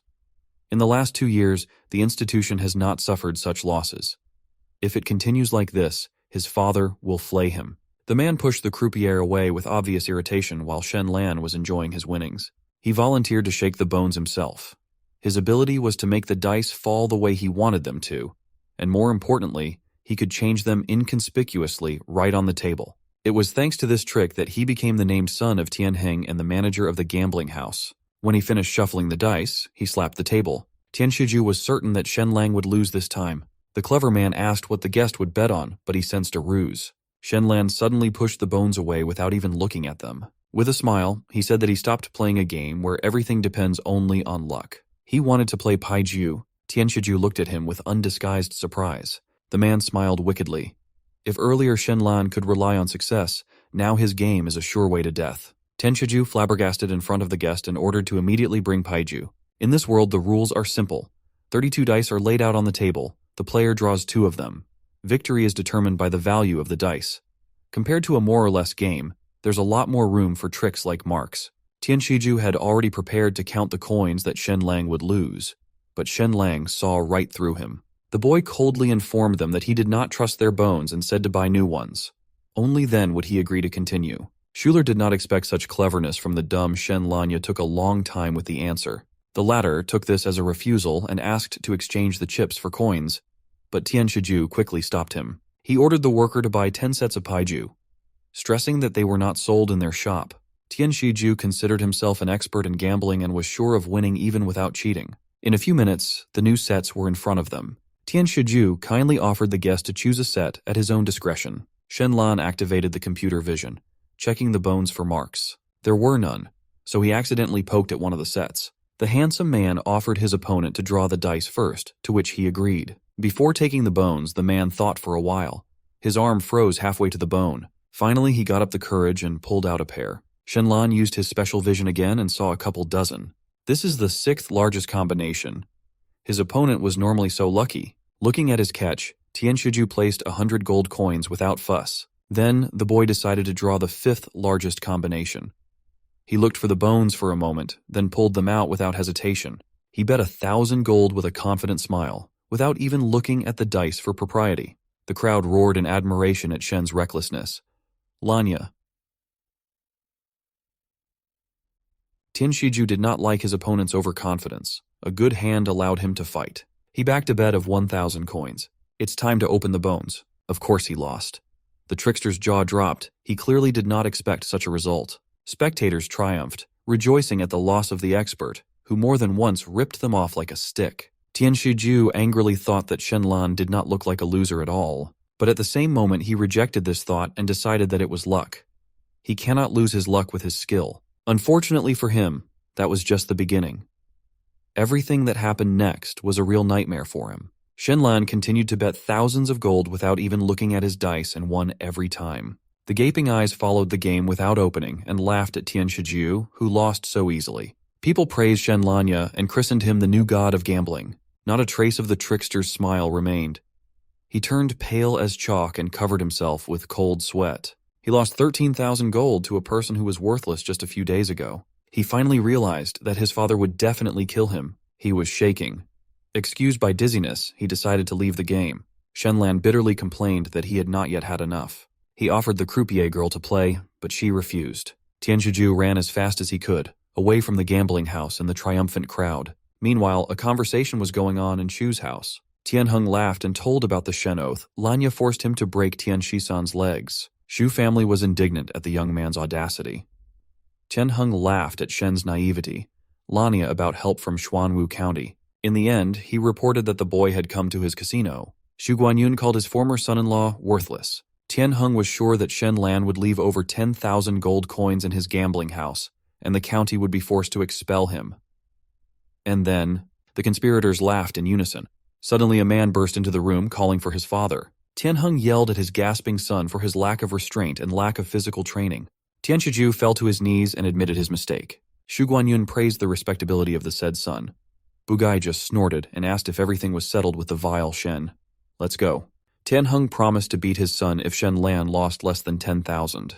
This amount is significant even for a count. Due to the new laws, part of the land was taken from him, but he still had to maintain a large army. According to Tian Heng's estimates, the county suffered losses every year. After such a loss, the son-in-law will either be kicked out or killed immediately. Tian Shiju did not know how to inform the formidable father that the enemy had not lost, but had gained much more. The head of the Shu family asked what Tian Heng would do if the county did not accept the debt. Bugai reminded about the debt receipt with a confident smile. Even if the case is transferred to the governor, he will have something to say. Xu Guanyun noticed that he would become the enemy of the entire county. Tian Heng countered that behind him were the mayor and the governor, whom the earl would not be able to oppose. Weakened nobles like him just wait for their estates to die. The interlocutor suggested using Shen Lanya as a breakthrough in the implementation of the new policy of the city of Xuanwu, for which the county was the only obstacle. Xu family assured that the governor would take his side and told him to boldly go with the debt list to the count. Tian Heng thanked him. The robber promised to come to Xuanwu's residence for the money that evening. He couldn't wait to see the count's expression and Shen's miserable death, Lenya. Tian Heng asked his son with a smile how much the count's son-in-law owed. After gagging, he answered that 16,000 coins. The father laughed and praised Tian Shiju. Xu Guanyun supported Tian Heng, shaming Shen Lan. Bugai took his son by the hand, offering him to accompany him to the count's residence. But Tian Shiju suddenly said that it was not Shen Lan who lost the money. He confessed to the named father that they were the ones who actually lost 16,000. Tian Heng looked at him in surprise. A dead silence hung in the room, but it was short-lived. Bugai grabbed his son by the chest and demanded answers. Tian Shiju repeated that Shen Lang had won 16,000 gold from them. Tian Heng was shocked. This amount was earned by the most profitable gambling house for the year.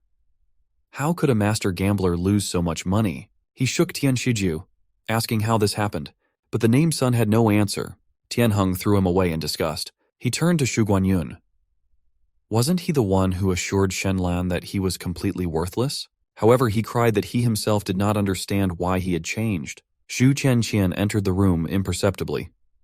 She suggested that they both come to the casino and improvise on the spot. Tian Heng stomped his way to the exit, promising to deal with Tian Shiju when he was done with Shen. Let's go. The son shuddered with fear. The girl reminded that Tian Heng has supporters in the form of the mayor and the governor. Bugai didn't need advice, but he still thanked her politely. He quickly gathered a squad and went to the city. Already in 15 minutes, he was on the spot and braked sharply, seeing an unusual picture. Many people gathered in front of the gambling house.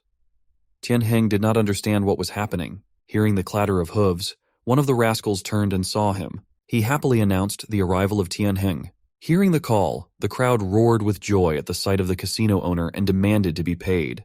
Tian Heng looked at them in surprise. Suddenly, Shen Lan came out of the crowd and greeted him with satisfaction. He announced his winnings of 19,000 gold coins and demanded to exchange them for cash. Tian Heng was completely confused. It was only about 16,000. Where did the number 19 come from? But Shen Lan wasn't done yet. The young man added that people from the crowd that surrounded them had placed a bet and won 7,000 coins. Altogether, the owner of the gambling house had to transfer 26,000 gold coins into cash. This huge amount made up most of his savings. Moreover, he also shared this money with fighters from the gang, that is. If he cashes them, he will be on the verge of bankruptcy. How did this evil Shen Lan guess to bring a bunch more players and join them in winning? How dare he? Tian Heng thought hard about what to do. Call Shen Islanya a fraudster and kicked out? No, other players will not give it for their own benefit. Meanwhile, the young man held out a bag with a pile of chips. Shen Lan demanded the payment, pressing his great man's pride. Tian Heng jumped off his horse and invited Shen with a friendly smile, Lanya to the House of Fortune. To the surprise of the crowd, he agreed. People were outraged. He couldn't follow Tian Heng and abandon them without the money he won. The mood of the crowd instantly changed. Now they were rampaging, indignantly demanding to be paid. But Shen Lan reassured them, assuring them that he would not betray their interests under any circumstances. The players immediately calmed down. Whispers were heard that the count's virtuous son-in-law should be trusted. After entering the casino, Tian Heng led Shen Lanya and his bodyguards to the second floor. There he tore the friendly mask from his face, slurring through his teeth that his tricks were ruthless, and asked if he did not care about the reputation of the county. Stepping out onto the balcony, Shen Lan said that he was naturally worried. But his own reputation is not. He was smiling as he said this. For a person like him, it is not important, since he will be praised for any good deed, considering it to be on the true path. Tian Heng darkly asked if he was too willing to force him to break Tian Shisan's legs. Shen Lan shook his head. Bugai broke off. He accused the young man of blackmail, and said that by breaking the legs of the named son, he would lose not only him, but also his power. If money can still be earned, his reputation will never be restored. Shen Lan rejected the accusation and declared that he had not thought of exchanging 19,000 gold for Tian Shisan's feet. Tian Heng understood that the boy was greedy for money, and he still wasn't going to pay him 19,000. But he was wrong. Shen Lan demanded both money and to break Tian Shisan's legs. Tian Heng couldn't stand it and turned wild.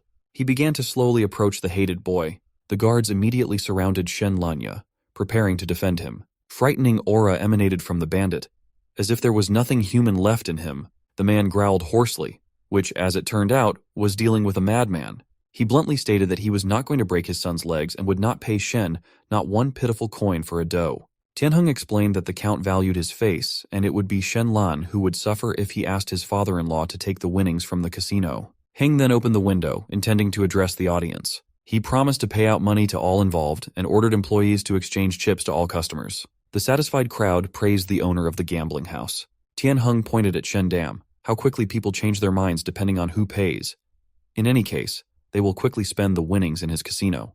He was sure that after half a month more than 9,000 gold pieces would return to him. From now on, people will not support Shen Lan, and the Count will not be able to collect the obligation from Tian Heng. And now what? The bandit openly laughed at the young man's desire to break the legs of his named son. However, Shen Lan only applauded him impassively. Heng's arrogance somewhat charming, but as long as the rest of his gambling houses are open, Shen Lan can come and ruin any of them and bring other gamblers with him. The guy was going to come to everyone until he completely bankrupted Tian Heng, who wouldn't dare to harm him. He went to the window and shouted that he would lead the crowd with him and let them continue to win. Shen Lan offered to bankrupt Tian Heng along with him. The crowd roared enthusiastically. No one was going to stop. The guy decided to end the conversation and left. Returning to the casino, he continued his winning streak. Along with him, several hundred gamblers who followed him won. Everything was very simple for them. They just had to bet on the same thing as Shen Lan, and the croupier and other employees of the casino could only watch silently as everything went to waste. Shen Lan only took 1 coin from them. The rest of the winnings were shared among the other players. Tian Heng was furious, but there was nothing he could do. One of his sons volunteered to drive Shen away. He went down in the middle of the game, promising the young man to help him get out of there if he didn't do it himself. Shen Lan decided to play the victim. Tears even appeared in his eyes. He demonstratively grabbed his head, declaring that he would lie down if even a finger touched him. And then, he promised with a smile that in this case his wife would deal with the offenders. A member of the gang jumped with rage at his shamelessness. He roared that he was not letting go and ordered Shen to be taken out, Lanya. The guard of the Count's son-in-law immediately stood in position, preparing for battle. The boy laughed, briefly. But the guards were not the only defenders of Shen Lanya. A crowd of followers came forward and accused the House of Fortune of insolvency and debt evasion. Named son Tian Heng was annoyed that not long ago they had been praising his father, but now they had sided with Shen Lanya. He thought about what to do with them. His thoughts were interrupted by his father, who announced the closing of the House of Fortune for today. The crowd fell silent. Tian Heng repeated the closing announcement and promised to pay out the winnings the next day. The players, of course, did not like it. They blamed the owner of the casino for the fact that he decided to run away. Shen Lan suddenly raised his hand, drawing attention to himself. He promised to take the crowd to each of the 4 remaining gambling houses. Followers gladly supported his idea. At that moment, Tian Heng already regretted 100 times that he had not buried him in the mountains while he had the chance. He called himself Shisa and ordered him to stop the operation of all gambling houses. The named son immediately rushed to carry out Tian Heng's order. Left alone, the Bugai grabbed the chips forgotten on the table. Out of anger, he smashed them to pieces. Due to the closure of the casino, he would begin to lose unheard of amounts. But Tian Heng could not give in to Shendo. However, the hardest blow was waiting for him ahead. Suddenly, a messenger from the governor came to him and invited him to the home of the Shu family. In a few minutes, he arrived at the meeting place. Opening the door, he saw only Shu Guanyun, who was calmly drinking tea. The man wanted to make sure if it was true that Tian Heng had closed all his gambling houses. The bandit nodded grimly, because 35% of the income from the casino went to pay for the patronage of the Zhang family. As a representative of the Shu governor's family, Guanyun was obliged to interrogate Tian Heng. He asked about the reason for the closure. Sighing, the gang leader explained that without this step, he would be completely broke. Shu Guanyun could not believe his former son-in-law's skills. But Tian Heng also did not understand how this happened.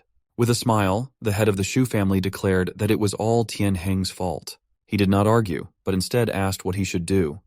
To part with Shen, let's do it quietly? But Shu Guanyun objected to this idea, since the young man was constantly under guard, and the Black Robe gang would definitely not be able to withstand the confrontation with the Count's troops. Hearing this, Tian Heng fell into despair. When asked what Shen Lan wanted, Tian Heng replied that he wanted him to personally break the legs of said son Tian Shisan. Chief Shu advised to do so. After all, Tian Heng still has a lot of sons. Bugai countered that Tian Shisan was one of the most loyal and outstanding men in his gang. If he did this, his power would be shaken.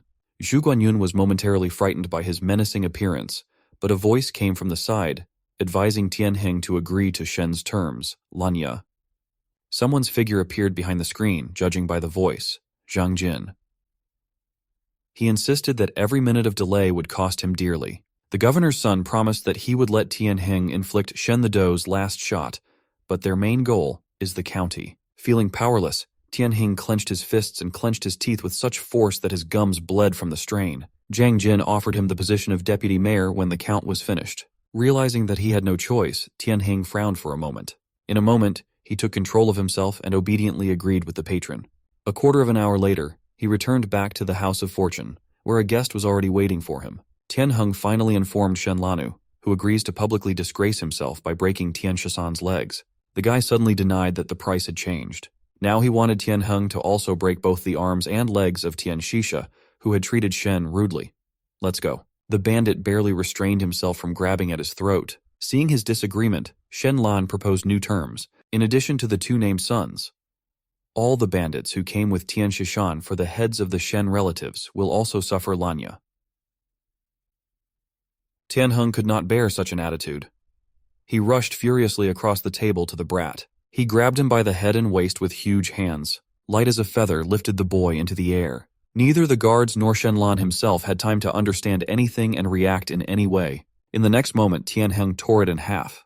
The blood of the fallen enemy rushed to his face, but he did not even notice it. The frozen guards looked at the bloodshot eyes of the dead master. In the euphoria of his act, Tianheng began to laugh. He couldn't stop and burst out laughing, enjoying his victory. But Shen's voice Lanya brought Tianheng back to reality. Unfortunately, everything that happened only in his imagination. He couldn't let that happen.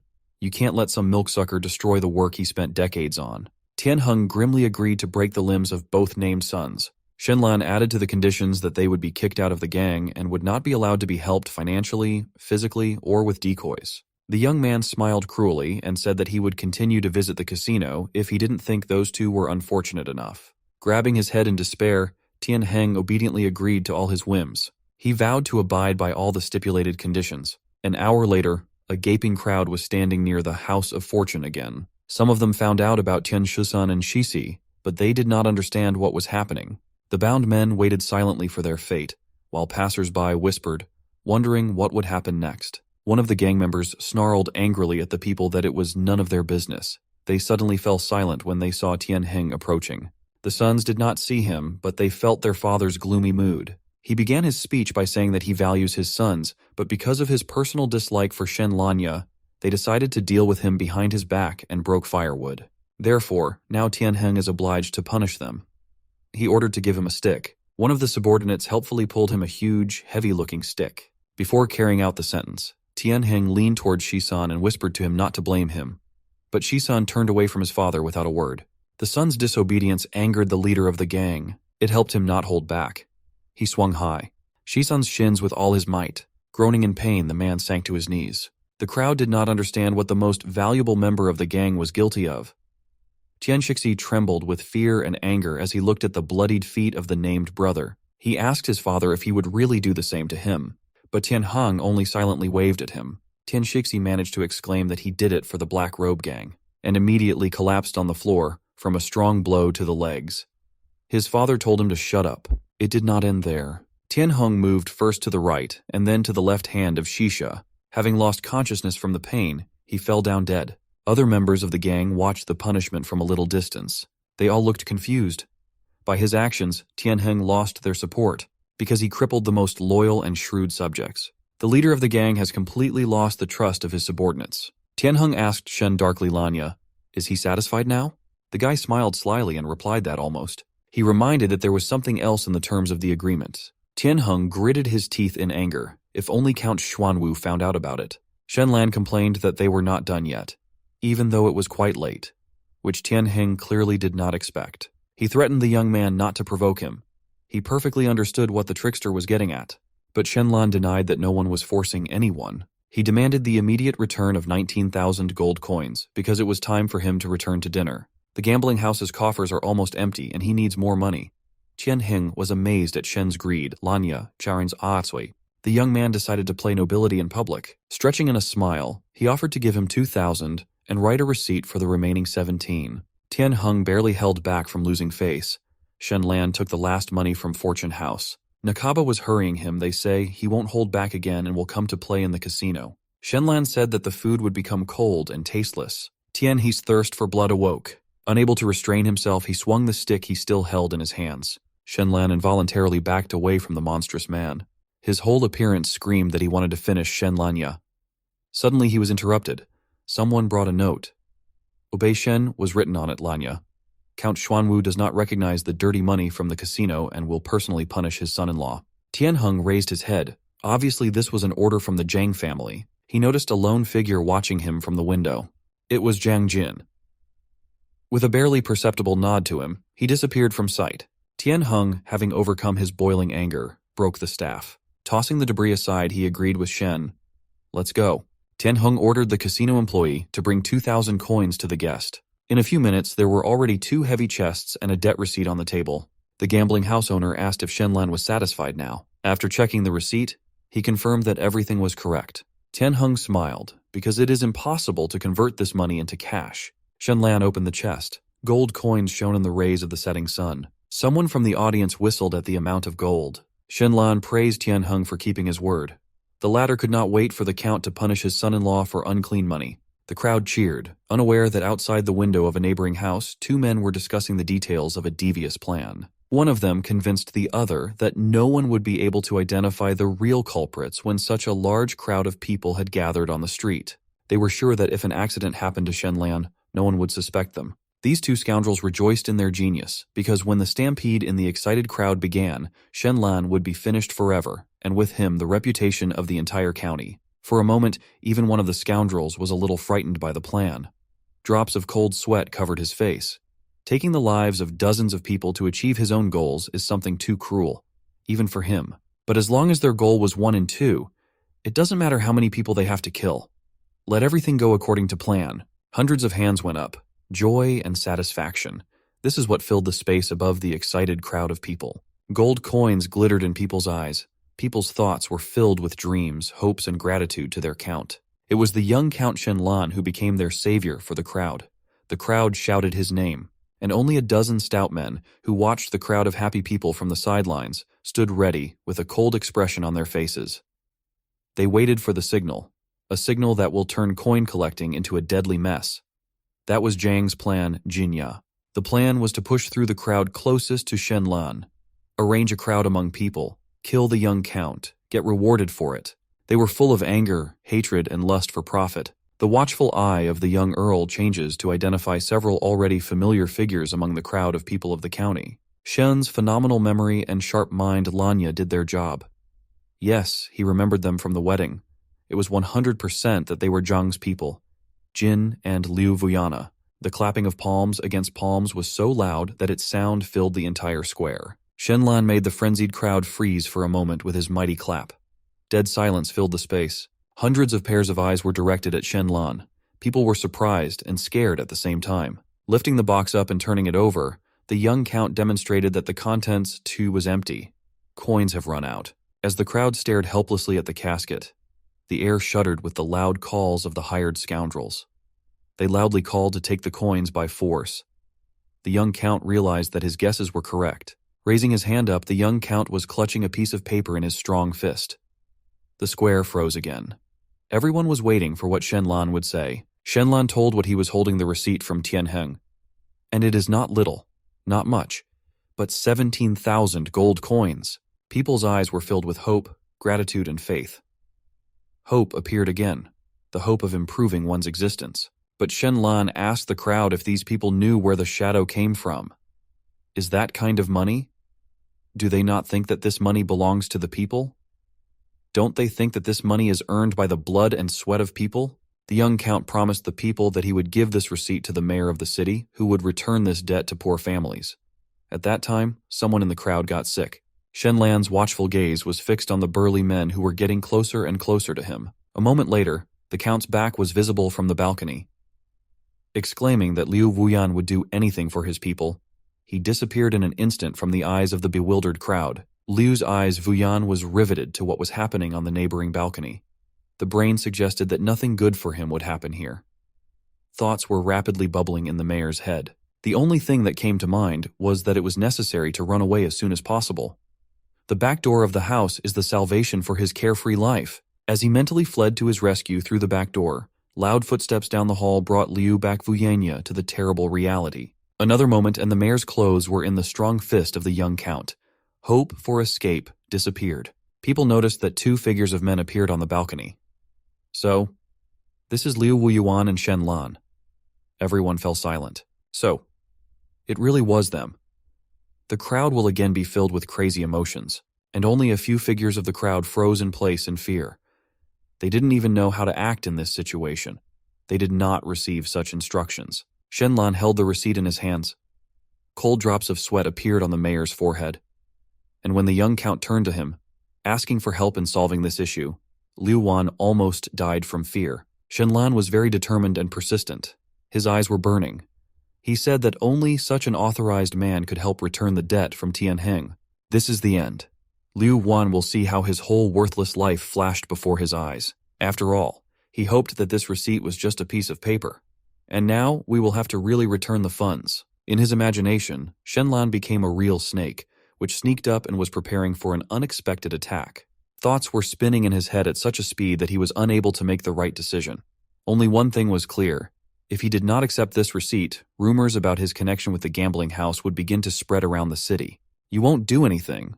The only way out in this situation is to accept the receipt and calm the anxious crowd gathered in front of the balcony. Shen Lan shouted as loudly as he could that he was entrusting these funds to the city mayor.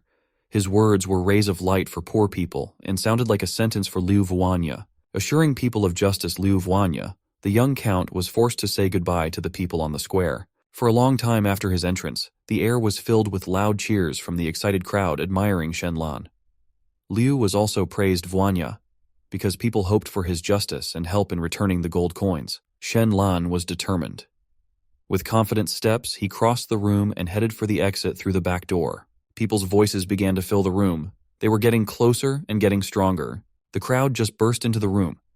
People ran after the mayor and shouted wishes for a quick solution to the issue with the return of the monetary debt. Liu is confused. Wuan stood in the middle of the room and didn't know what to do.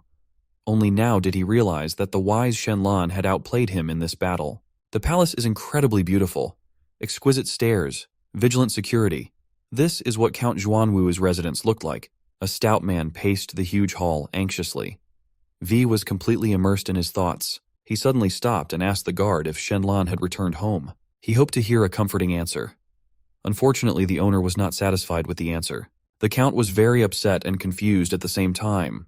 Having frozen in place, the man hastily began to consider this situation. Yes, it was concern for the reputation of his own name that made him allow Shen Lan to leave. His wife, an incredibly beautiful and refined woman who was distinguished by a sharp mind, tried to calm her husband. Instantly, the count's stout fist hit the wall with incredible force. Such a balanced man was so angry that he could not control his emotions. He understood what the shadow was. Liu stands as a Hen Wan and Zhang Jin, one cunning, the other ruthless. Shen Lan was just a fool, according to the count. So his concern was not that his son-in-law would fail, but that he would fall into a trap. The wife convinced her husband that those scoundrels would not dare to go too far. After thinking about it, the count agreed with his wife's arguments. Although at this time, Xuanwu County is not the same as it was before, but he was convinced that Liu Huan knows the measure and will not provoke to extreme measures. Just as the couple calmed down and decided to go to rest, the footsteps of the guard and his voice were heard behind them. The count couldn't resist, and before the guard could speak, he bombarded him with questions about Shen Lan's well-being. The guard informed his master that Shen Lan had succeeded in winning and almost bankrupting the Shadow Hina. He also reported how the son-in-law managed to break Tian Shi's legs in front of everyone and prove Tian Hina to vomit blood. The couple was so surprised that they could not move. How could this all happen? They just didn't have it in their heads. How did he manage to defeat that snake's lair? It's just something unreal. The count allowed the guard to rise from his knees and invited him to speak in another room. Hearing how his son-in-law went to play at the casino, the count was simply furious, but told the servant to continue the story of Shen Lan's journey. Emotions changed from fierce hatred and anger to respect and boundless admiration. The count had not been so nervous for a long time. Tears of joy and pride for their son-in-law filled the eyes of the count couple when they learned how Shen Lan gave all the money to the poor people. So, he managed to raise the reputation of their family. After listening to the whole story to the end, the wife suggested to check how Shen Lan respects his parents. But one thought began to bother the count.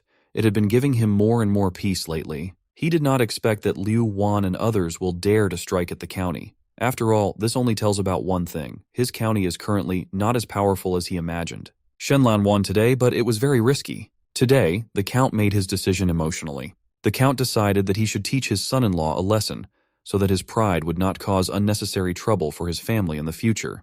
The first stars appeared in the dark sky, Lanterns were lit in the palace. Shen Lan opened the door to the room so quietly that he was surprised. Stepping very quietly, the young count entered the palace. He was sure that the conservative father-in-law would not understand his act, so it was decided to begin by returning to his beloved Mulan. But out of nowhere, the figure of a stocky father-in-law appeared in front of him. Shen Lan so off guard with his greeting, which mentioned his son-in-law as a gambling expert, that he did not know what to answer for the first few minutes. All plans for a quiet evening in the arms of beloved Mulan were completely destroyed. Shen Lan knew that he would have a long conversation with his angry father-in-law. The father-in-law was clearly not in the mood for social conversation.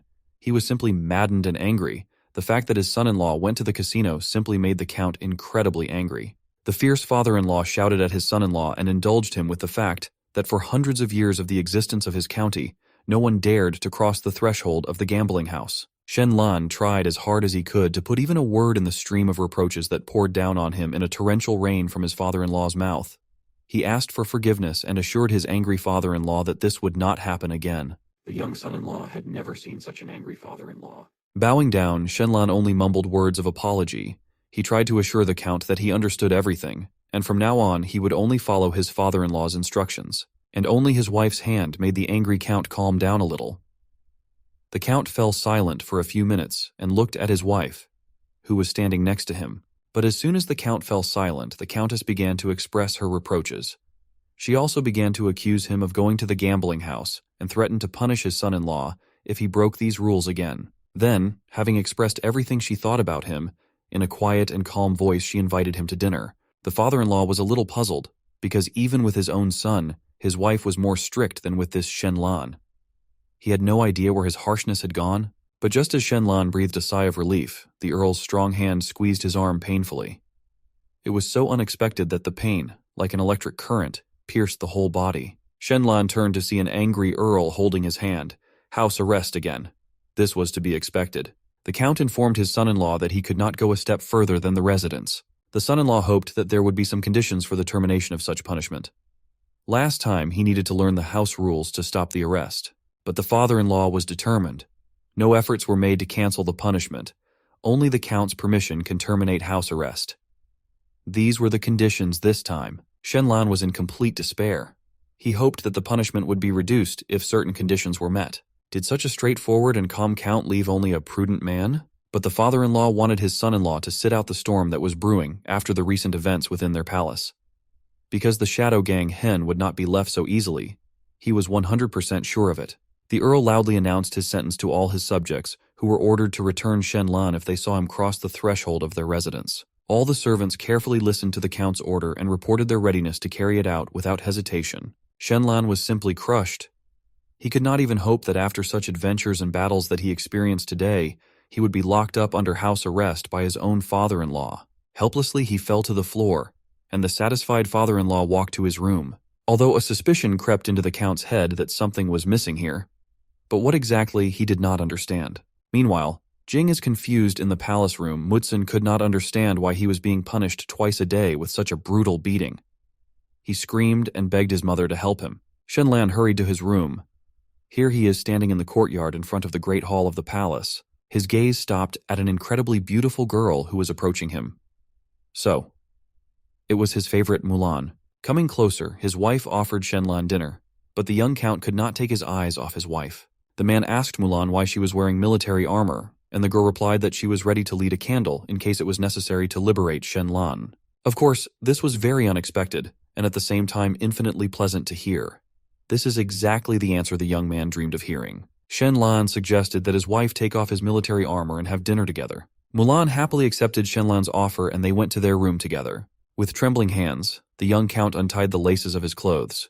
His eyes did not take his eyes off this incredible beauty. His hands are already holding his armor. This is something unreal. His eyes were simply absorbed. A blush appeared on the cheeks. His forehead was covered with drops of sweat. Another moment, and her waist was right next to him. She just drove him crazy. Those thighs were just perfect. Even the best dancers in the world did not have such a perfect figure as Mulan, so that she knows how much she excites him. Shen Lan's heart was beating at an incredible speed. He was infinitely grateful to his wife for being concerned about his safety and waiting for him. She was also pleased that her husband had won such a difficult battle today. but she said that in the future he thought twice before getting into such a fight, because someone was waiting for him at home. From such words, the young count completely lost his mind, and with it, control over his actions. His hands reached out to such an alluring girl. He approached her from behind and hugged such a desirable body. For a moment, the girl also lost control over her mind. At that moment, she was incredibly happy. Peace and pleasure filled her entire body. Losing control over his own mind, Shen Lan moved as close to his wife as possible, and his hands sank lower and lower. He no longer controlled them. But one more moment, and the girl was the first to recover from this pleasure. She immediately grabbed his hand and sternly asked him if he was overindulging today. Shen Lan also came to his senses. He began to excuse himself guiltily, explaining that her skin was so delicate that her hands slipped down on their own. A more lame excuse could not be found. Mulan already regretted stopping him, but there was no turning back. After telling her husband to make it last, she decided to call it quits, but a few minutes later, she still returned to their argument. Placing her hands on his strong palms, she asked if he would fulfill his promise and cut off his own hands. But the young count was not lost, and began to tell her that one cannot trust a man's words, that it is the same as believing a 100-year-old man who tells that he is cheating on his wife. Fine. The dispute is over, and the wife invited Shen Lan to have dinner. The empty plates on the table are reminiscent of a delicious dinner in the palace of Xuanwu County, but the young count did not have time to leave the table when he saw that his wife was again wearing military ammunition. The man asked Mulan where she had gone, to which the wife replied that she would lead the night patrol of the horse cavalry. Shouting at her bewildered husband to stay home and not cause trouble, she hurried out of the palace dining room. Jin Mutsun still felt the pain from the beatings, but he was forced to gather all his will into a fist and start studying again. His teacher is Shu himself. Wen Zhao is Xuanwu County's most famous arithmetic teacher and part-time county administrator. It was a prominent figure of the county. He was not only the teacher of all the children of the count couple, but also responsible for the distribution of all funds and resources, assistant to the count, and for more than 20 years led the accounting of the entire county. After checking the students' answers to arithmetic problems, he said out loud that the heir's education is also progressing because he answered 2 questions out of 10 correctly. Jin Mutsun did not even hide his helplessness. The son could not figure out why he was beaten every day. Before, though, he understood why, and why would he need arithmetic in his life at all? Sometimes he even doubted whether he was actually his own son. Jin Mutsun asked himself this question so often that he did not have time to come to his senses before saying it out loud. The teacher took pity on this poor student and explained to him what he was getting through Shen Lan. The young count was completely taken aback by such an answer. Why? The answer is not this question did not come to his mind at all. Then Shu Wenzhao had to explain the whole point of the problem to the student in detail. The fact is that the count considers his son not worthy to be the heir of their dynasty. And because of this, Mulan was forced to marry this Shen Lan.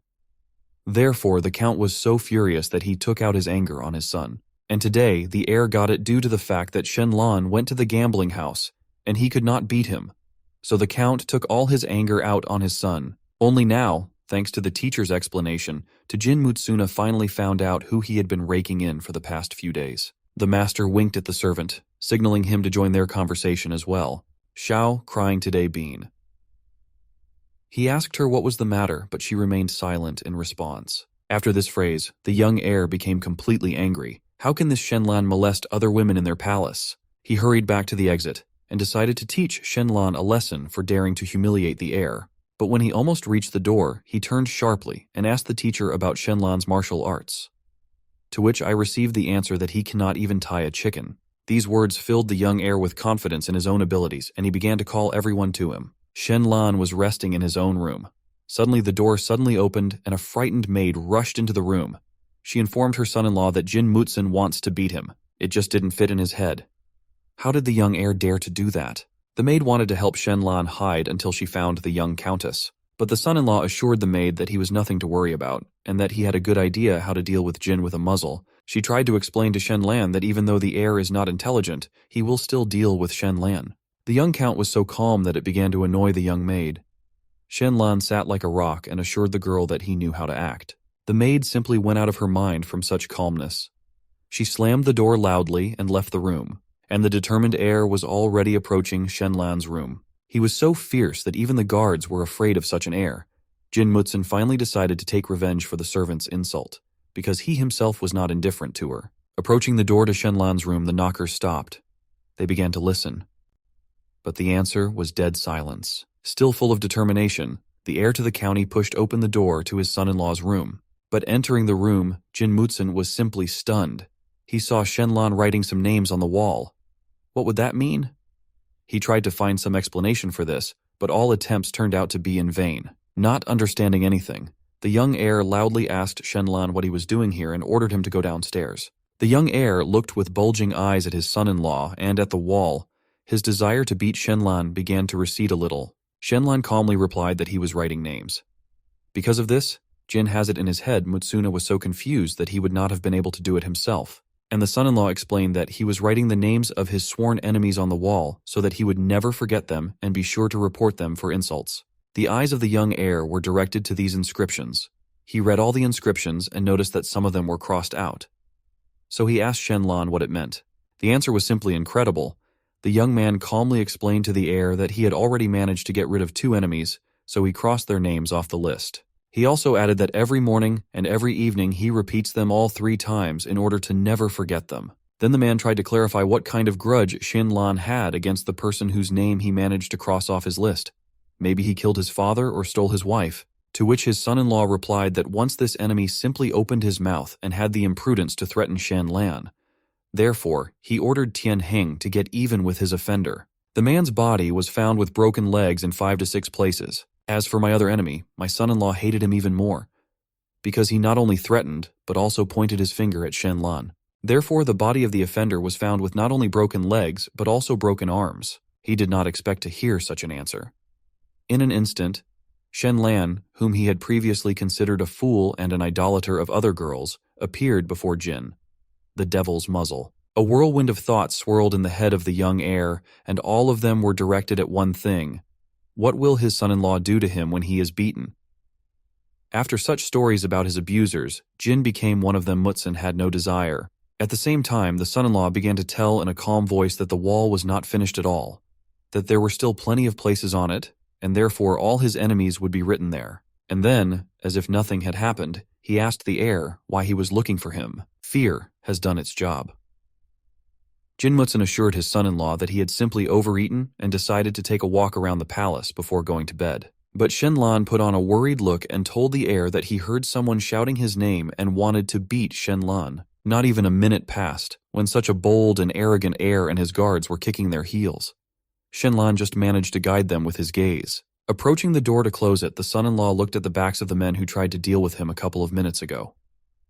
What cowards they are, was the only thing Shen Lan thought about them. Jin Mutsun ran so fast that he did not notice anyone or anything, and only his mother's stern voice, which ordered him to stop, was able to bring him to his senses. The first thing the frightened heir thought was that it was the voice of his son-in-law, so everything went cold inside him. He stopped, turned around, and what he saw was 100 times worse than he could have imagined. An angry mother stood before him. She was so furious that it was hard to imagine. Not even a moment passed, as his ear was in the strong fist of his angry mother. He just managed to ask how she found out about it. And the angry countess explained that she was Xiao's maid. Bean told her everything. She was simply mad with rage.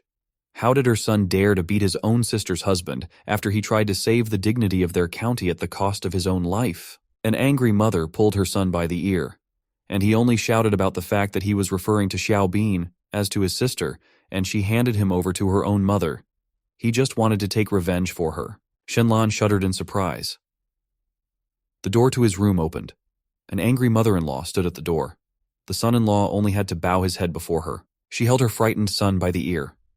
She explained that she knew about how he wanted to beat Shan Lang, but the son-in-law said that the heir simply entered his room. They talked calmly. There was no talk of any fight. The countess was surprised by such an answer and asked if it was really true. Shen Lan bowed his head and said that this was exactly the case. Poor Jin Mutsun felt a kind slap on himself again, but he did not dare to argue with such an angry mother. He just muttered under his breath that it hurts. But the angry mother only shouted at him to learn to behave like a son-in-law, because even in such a situation, Shen Lan asked for mercy for the heir. She turned to Shen Lan and said that he should not beg for mercy for this loser. She took out her whip, and Jin's back Mutsuna shivered nervously. So, now he won't be able to get out of bed for a month. His whole body tensed nervously in anticipation of the punishment. But now he found himself behind Shen Lan. The son-in-law stood up for the unruly heir and assured the angry mother that there was no need to worry, and he himself would be able to talk to him. The mother-in-law calmed down a little.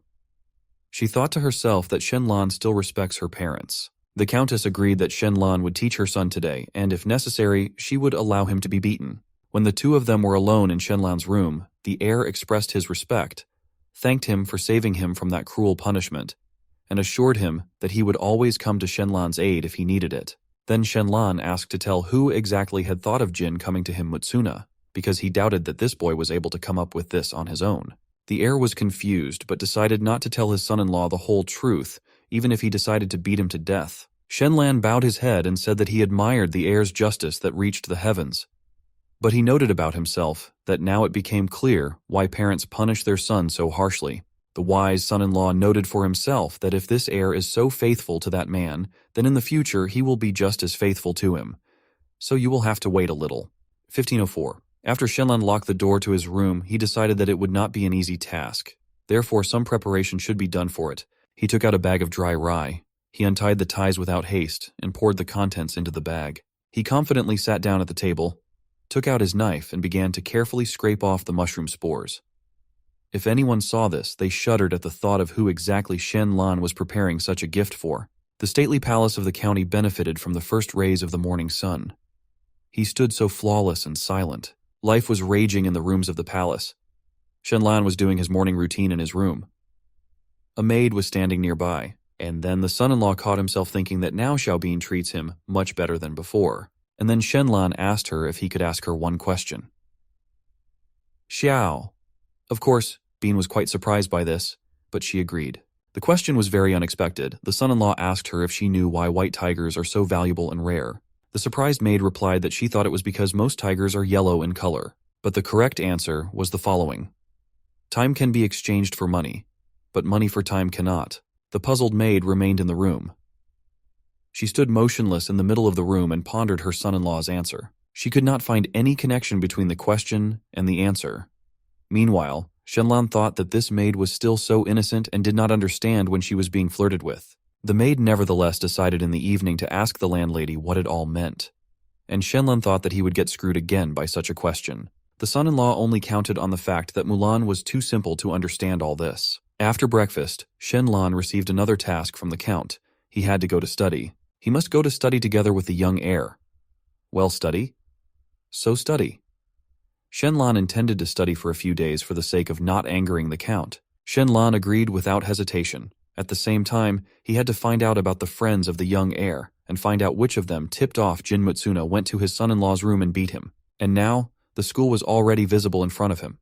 The school in the county was designed for school-aged students of the Jin family. About 10 other people studied in the class where the young heir studied. Their age was from 15 to 20 years. And immediately, the eyes of all the students were fixed on the new student, Shen Lan. Shen Lan noted to himself that Mulan had many suitors because each of these boys envied him for being able to marry such a girl. He could feel the envy and hatred of all the students in the classroom. The boys were annoyed by this Shen Lan. His character, his actions, his looks, his name. Chunky men surrounded the new student. They asked if Shen Lan, the count's son-in-law, was really standing in front of them. Shen Lan naturally guessed that this bunch of burly men wanted to pick a fight with his son-in-law. It doesn't take much intelligence to understand their skills. And at the moment when the circle around the son-in-law narrowed very tightly, he heard the loud cry of the heir. So it was him. He shouted loudly, which was heard by all present. Jin Mutzin announced to everyone that Shen Lan was his son-in-law and everyone should show him respect, or if not, he would have to beat them up. It was only after these words that the disgruntled boys retreated and Shen Lan breathed a sigh of relief. Jin Mutzin approached his son-in-law and offered to sit next to him in the classroom.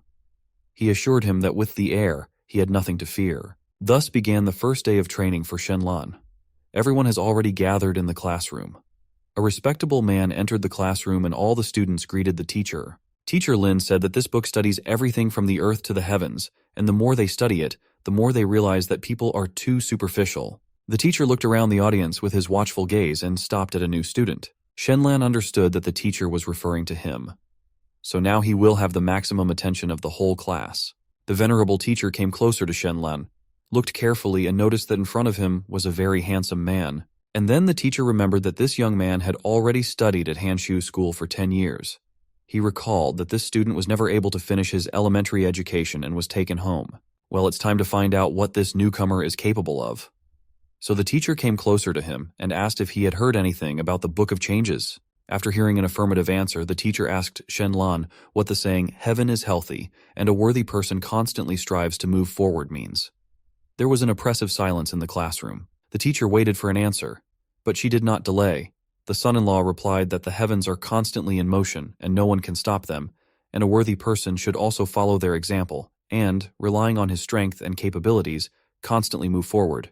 The teacher was very surprised, but put Shan down again. Lan knew a question from the book.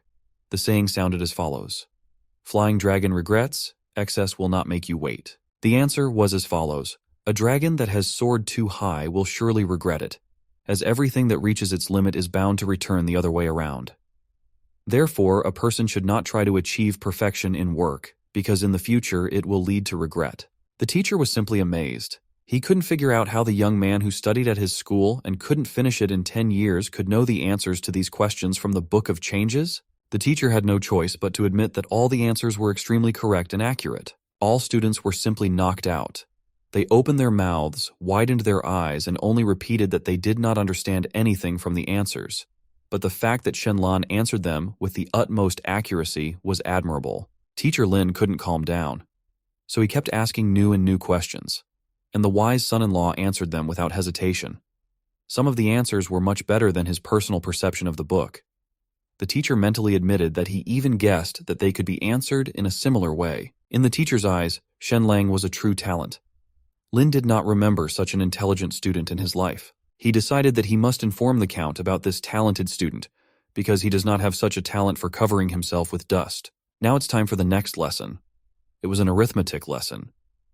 Teacher Xu Wenjiao held the position of one of the Earl's assistants and was responsible for the material resources. He had managed the accounts for over 20 years, and as the unskilled Earl couple came to rely on him more and more, he became more demanding. As soon as he entered the classroom, he carefully looked at the students. Shen Lan felt this piercing gaze on him and ants ran through his body. Shen Lan could not understand why this look was so hostile and unpleasant. The son-in-law began to go over in his mind why this respectable teacher of arithmetic was so hostile towards him. Maybe it's because of Jin Mulan.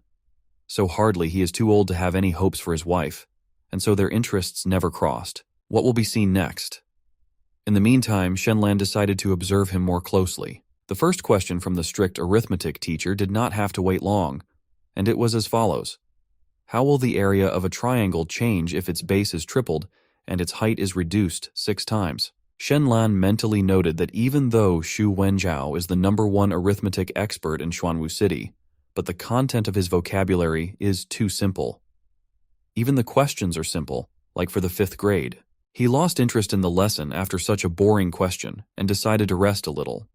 So, leaning on his arm, he lay down on the desk. But this did not go unnoticed by such an experienced teacher as Xu Wenjiao. No sooner had he laid down than the teacher shouted in a frantic voice for Shen Lan to get up.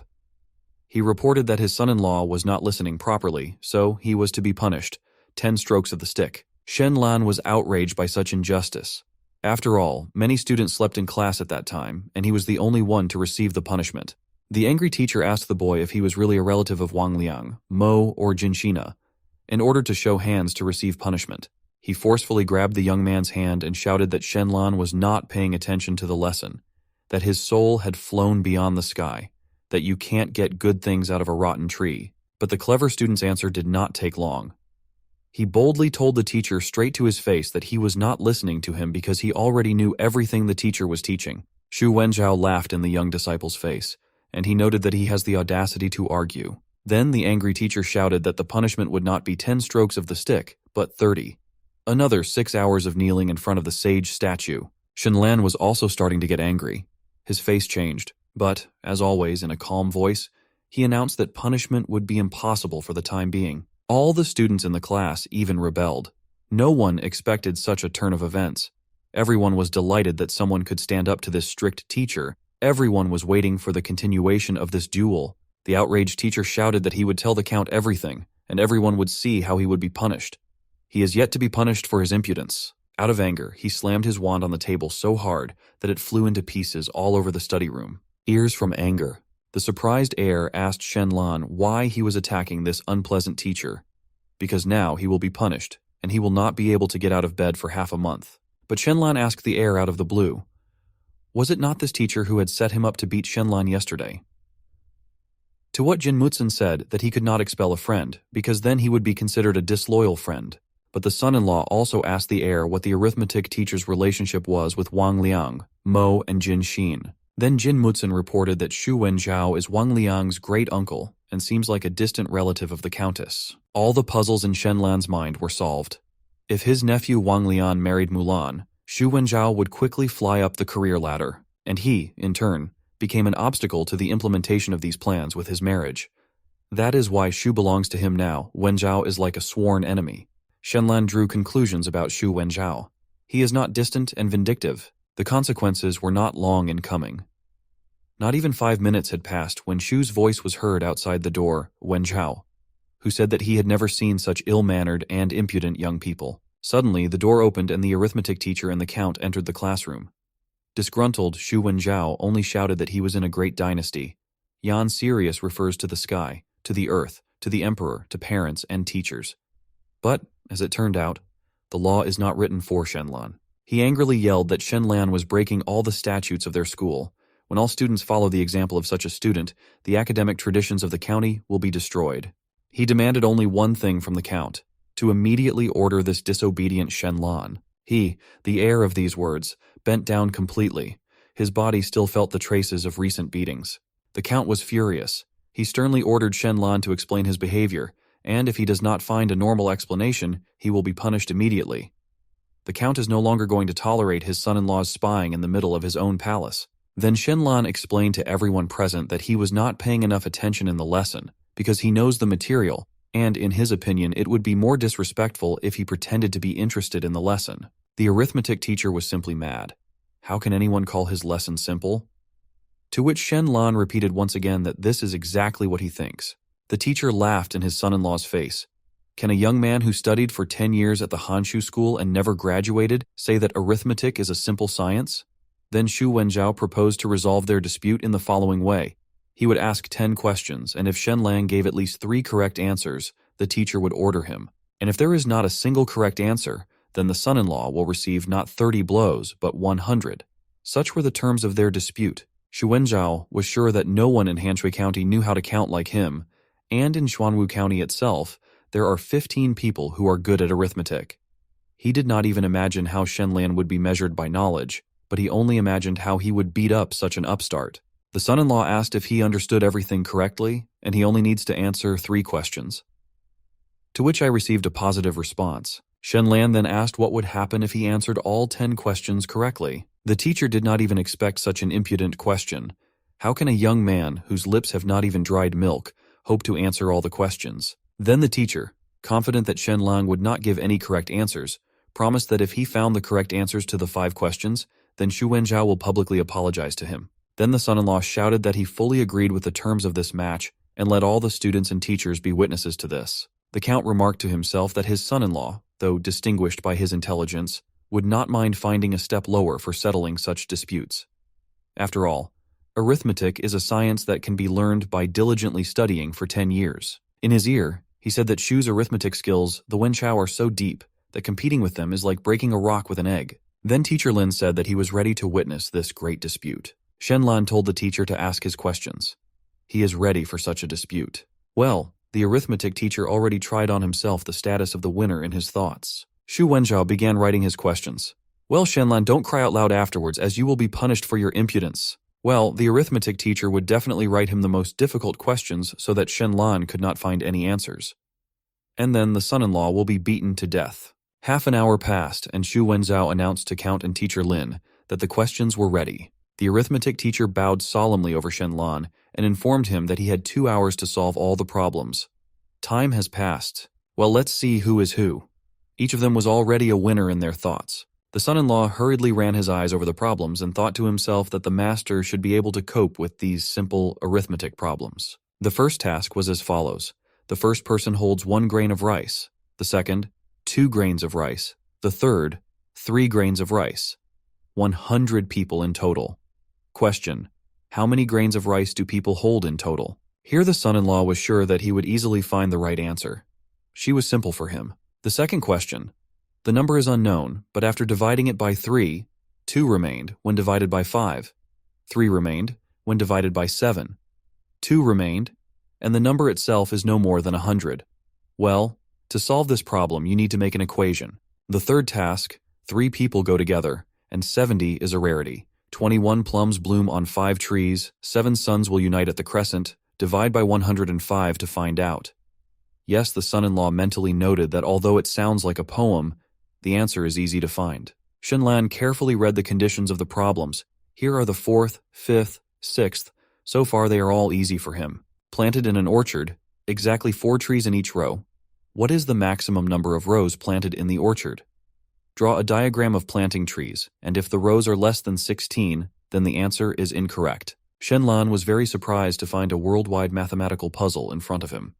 He did not expect to meet her here, but he, Shen Lan, will use the technology of the 21st century to solve it and scare this arithmetic teacher to death. The attention of all the men present was fixed on Shen Lan, who was intently studying the content of the assigned tasks. Shu's keen eye, Wenjiao was chained to the young disciple's answer sheet. He saw that he was trying to find the answer to the 10th question.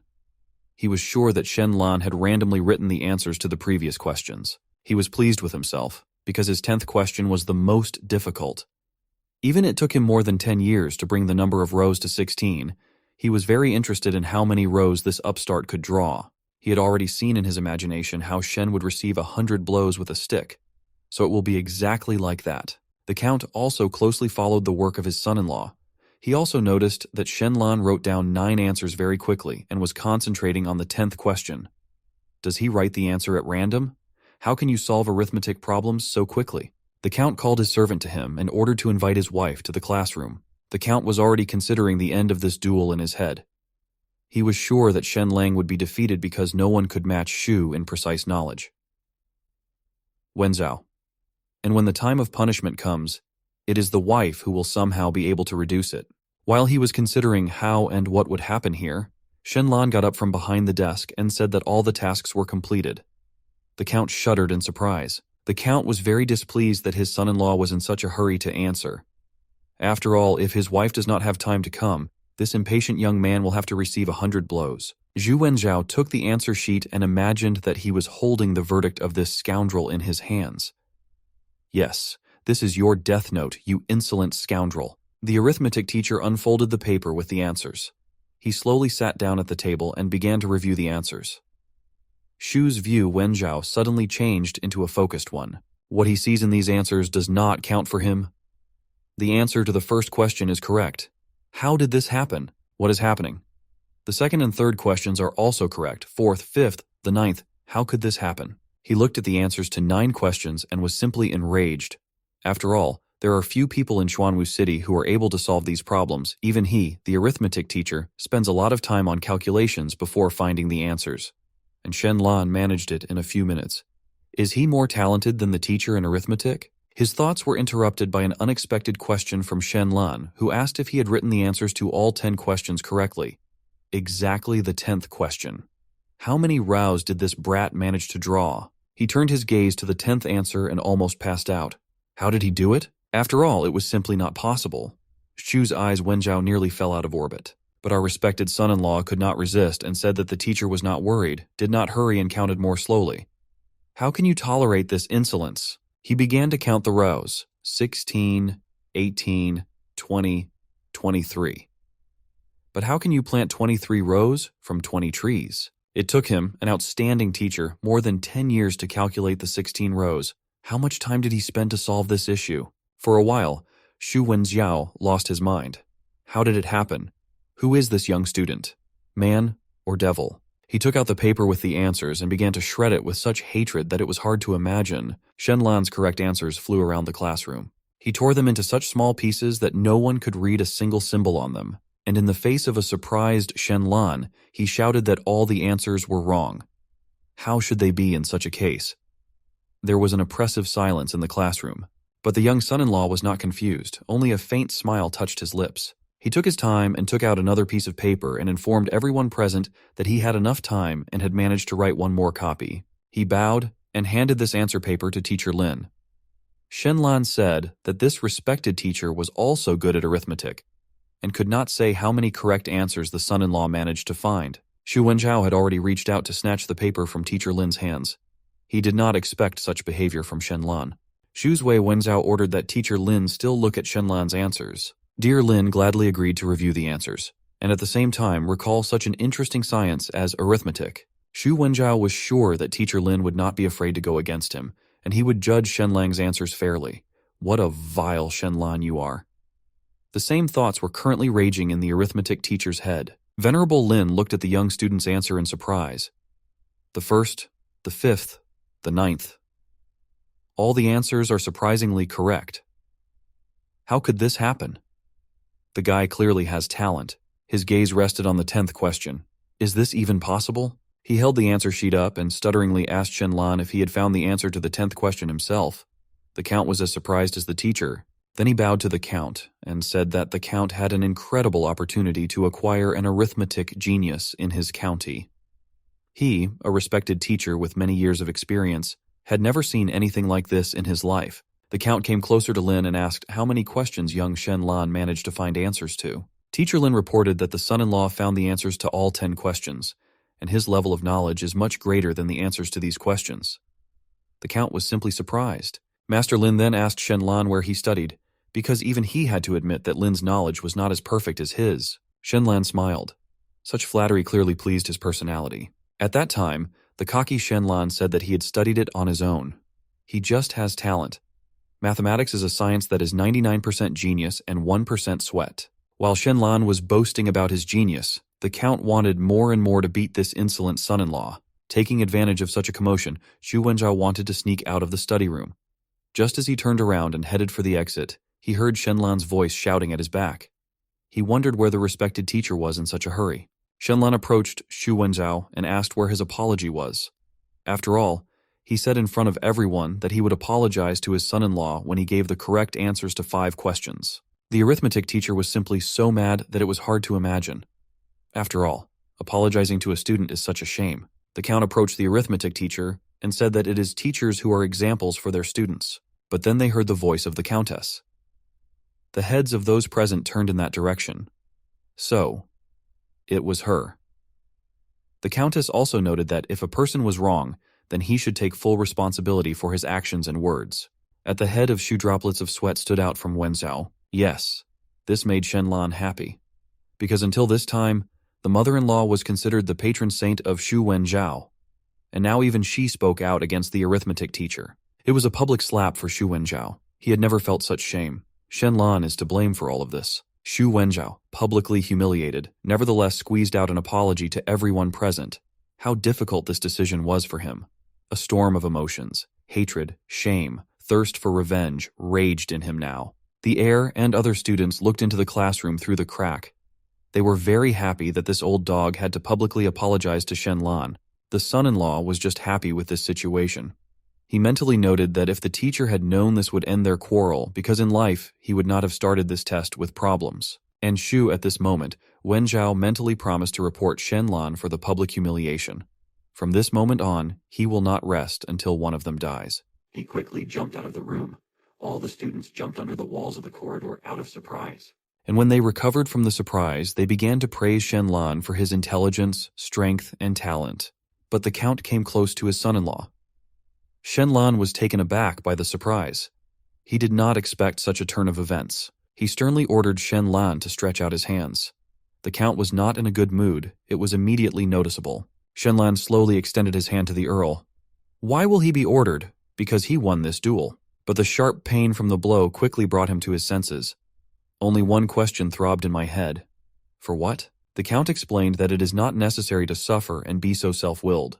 So from such a desired victory and glory, the Count left a slight taste of bitterness on the hand of his son-in-law. It was late at night. In the backyard of the palace, the figure of a man was seen holding a casket in his arms. So, it was Xu Wenjiao. He quickly got out and walked towards the dark door of an unfamiliar house. He knocked. The door opened. A man of unpleasant appearance stood on the threshold. Xu Wenjiao held the box forward and said that it was a gift from the past 6 months for Zhang Jinya. A smile flashed across his face that was more like an animal grin. The burly men made sure that the uninvited guest came to their house alone, and only after a thorough check did they take the box. The disgruntled man muttered that the name as Zhang Jing should not be loudly proclaimed in the middle of the street, and asked if there was anything else their master needed. Cunning Xu Wenjiao, filled with a thirst for revenge, put his hand into the black cloak and pulled out a folded document. Xu Wenjiao explained that he had gathered some information about the Earl's residence here, but there were still some questions to which he did not have time to find answers. How long the finances of the Count's family would last, and where his vault was located. Then the stocky servant reminded Xu Wenjiao that if he wants his son to pass the martial arts exam, then Xu should hurry up. The arithmetic teacher understood everything well. He walked quickly through the dark streets. And here is his own house. Entering his own room, he began to take off his hood, but when his eyes went up, he noticed that he was not alone in the room. A stout man brazenly sat down in his room. It was Tianheng. With a smile on his face, Tianheng asked the teacher if he understood correctly that Mr. Xu wanted to get rid of Shen Lan. Xu Wenjiao remarked that how can one get rid of him at this time, when the Count is very pleased with him. Tianheng then explained that everything was fine with everyone at the moment.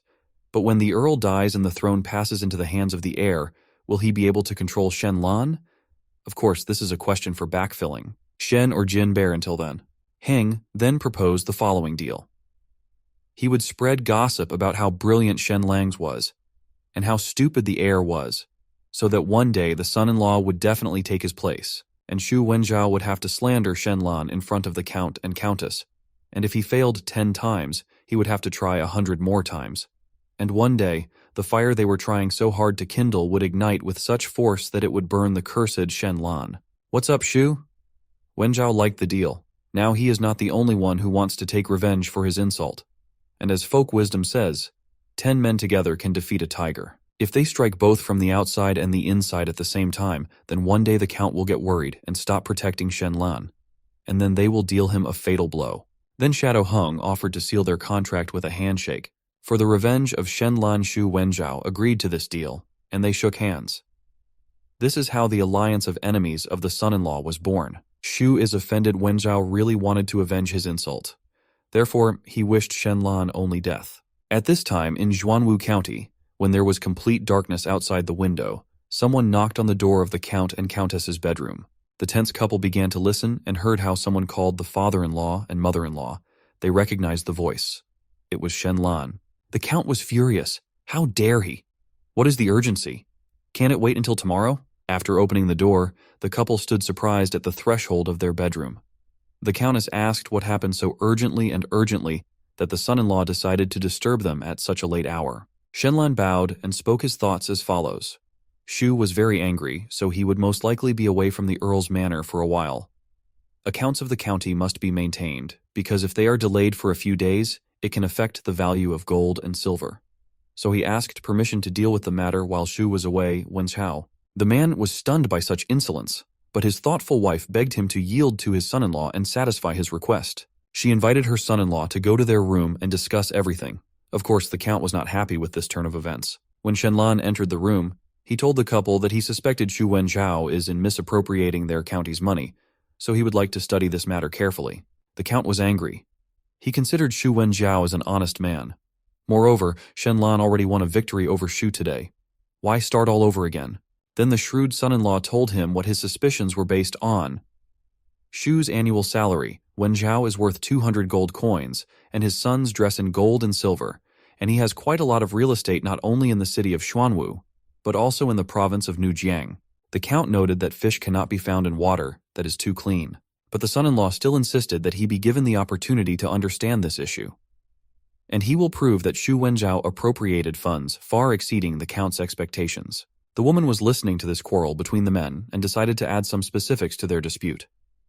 She asked her son-in-law if there was any evidence of this, and then the young man put several notebooks on the table in front of the couple. He explained that these are only a couple of books where alcohol purchases for receptions in the county are recorded. But already here you can see serious corruption.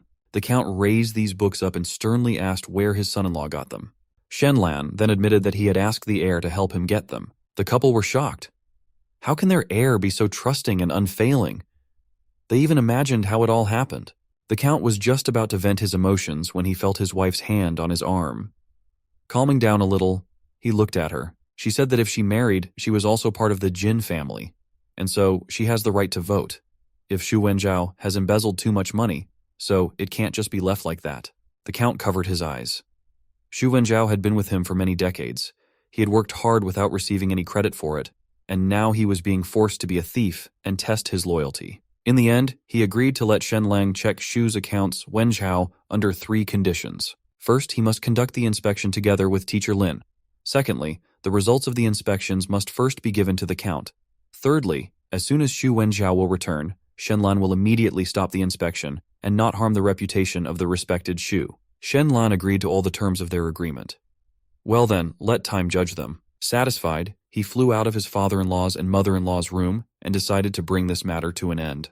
The door to the room had already closed, and the Count and his wife remained sitting motionless. The Count had to admit that his son-in-law was too spiteful. The wife hugged her husband tenderly and said that Mulan was quite generous, so their family could suffer that Lan would be the same. But for now, let everything go its own way.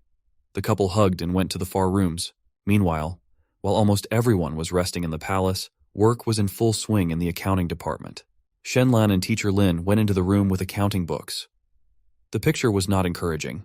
There were so many books that some stacks reached the ceiling. Shen Lan also did not expect to see so many account books.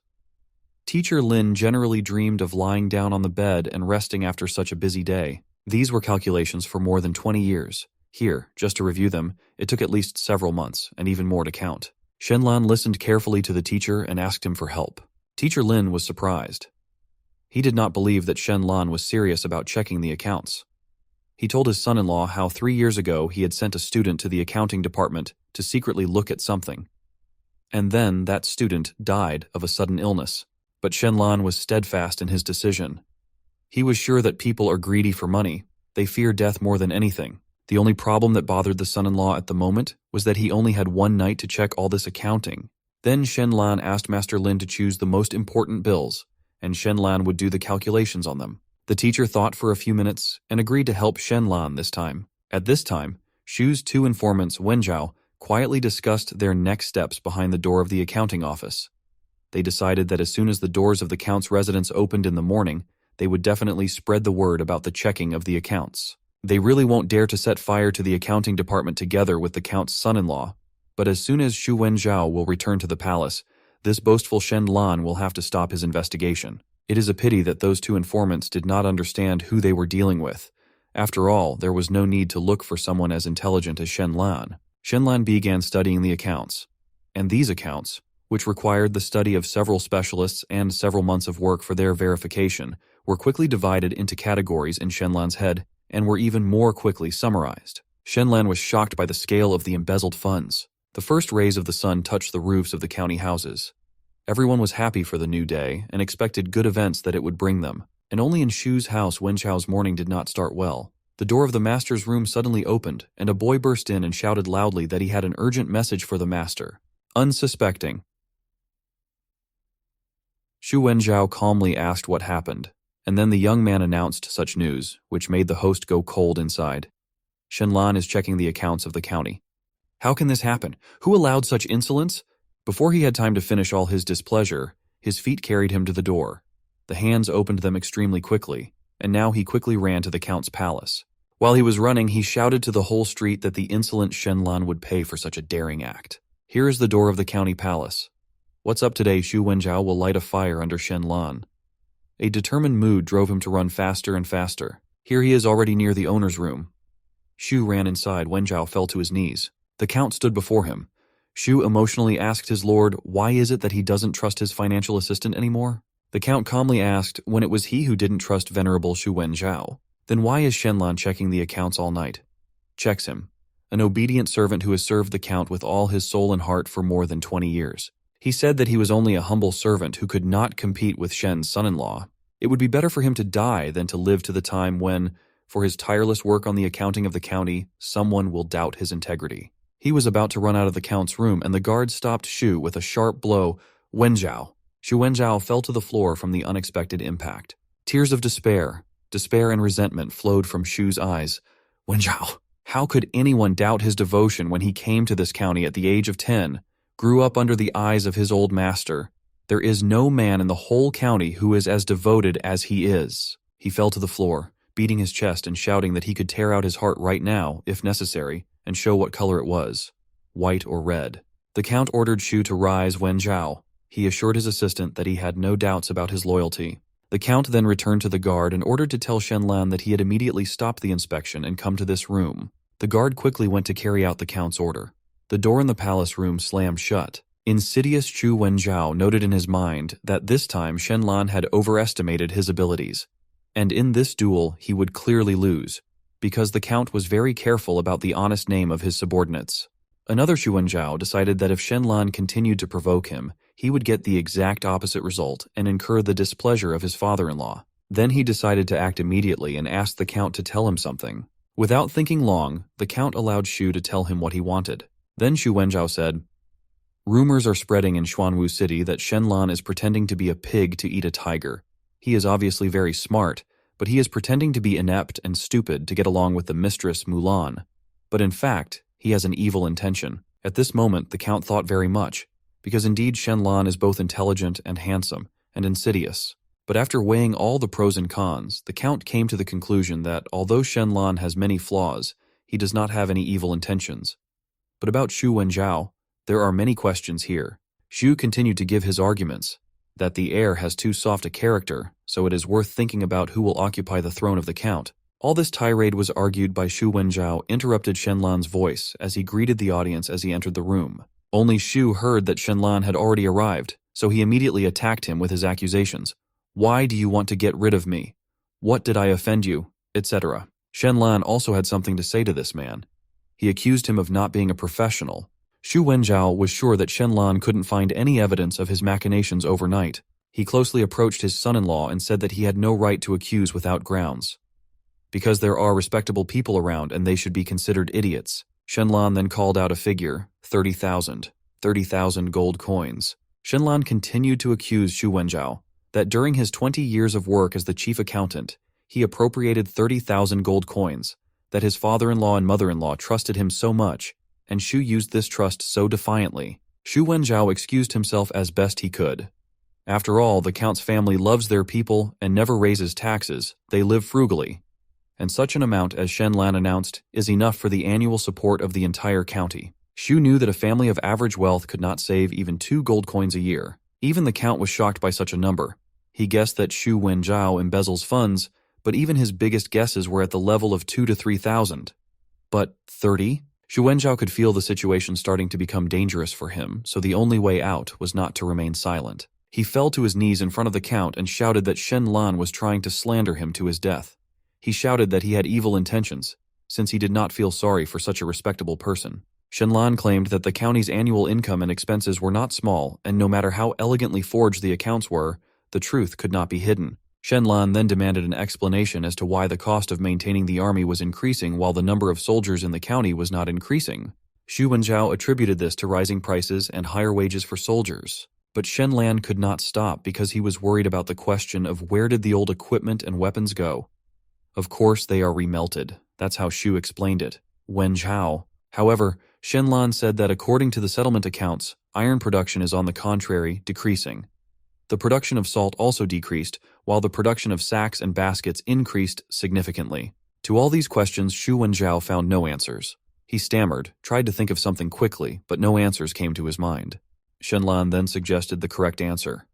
Shu Wenjiao used these baskets and sacks to take iron and salt out of the county. Shu Wenjiao did not even know how to respond to these accusations. He realized that he would lose this battle, but still, hope appeared in him.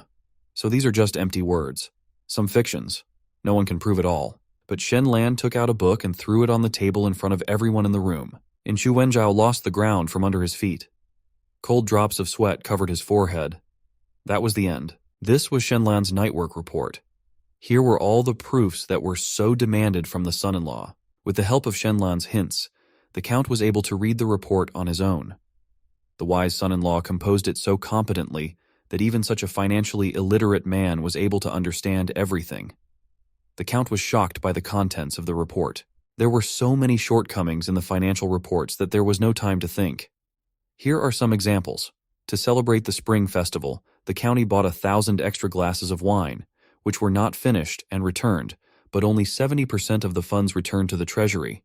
The county lost tens of gold coins. After reading to the end, the count was furious with anger and ordered the guard to invite Teacher Lin to the room. After some time, Teacher Lin entered the room. The count asked him to review the financial report that Shen Lan had prepared.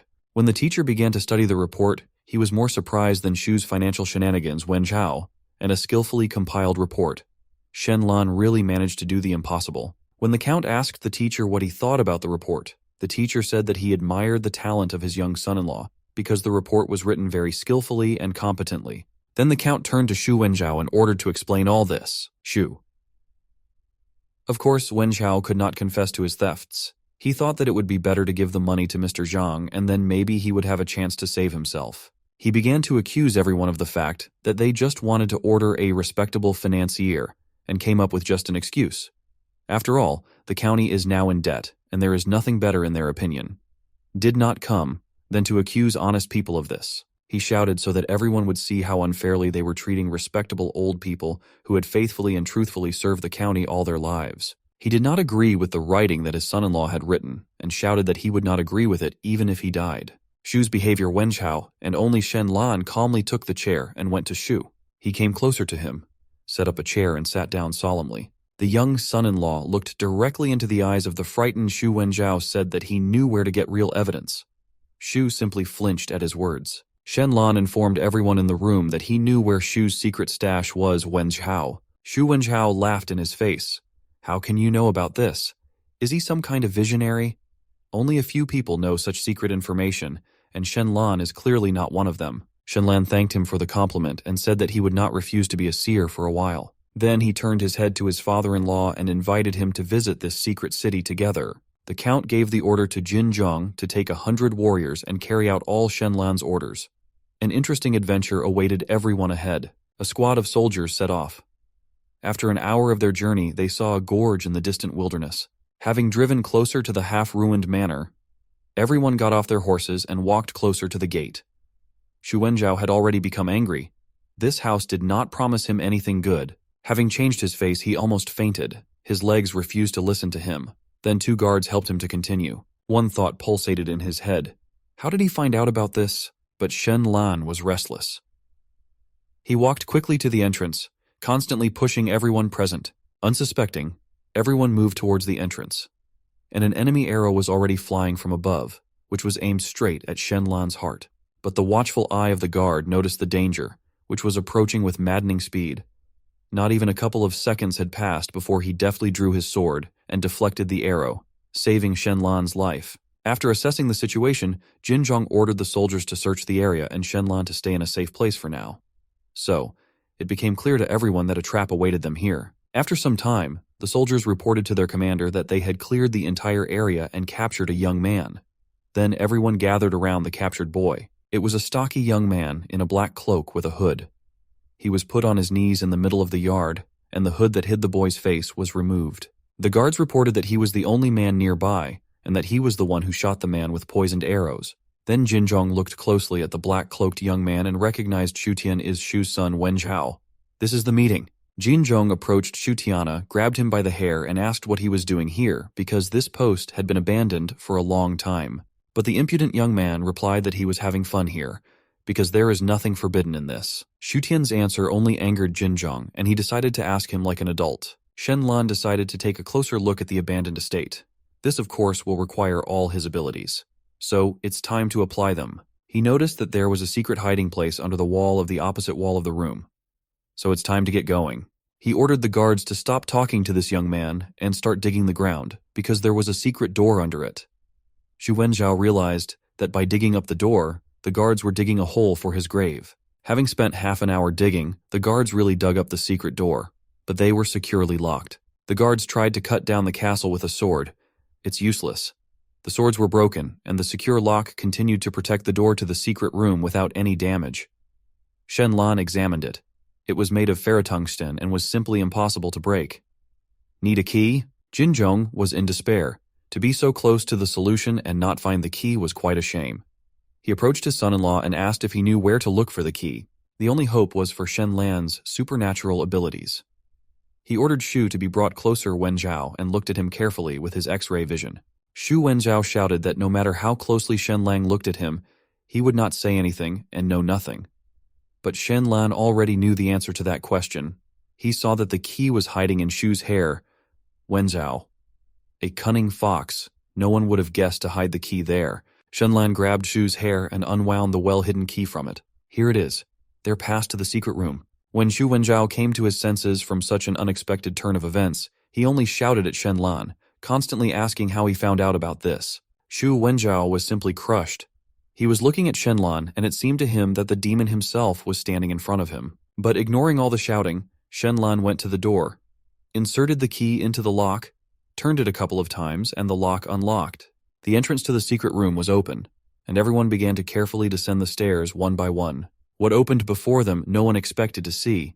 There were also gold coins and manuscripts with some agreements and jewels and antiques and rare works of art. The guards had never seen such wealth in their lives.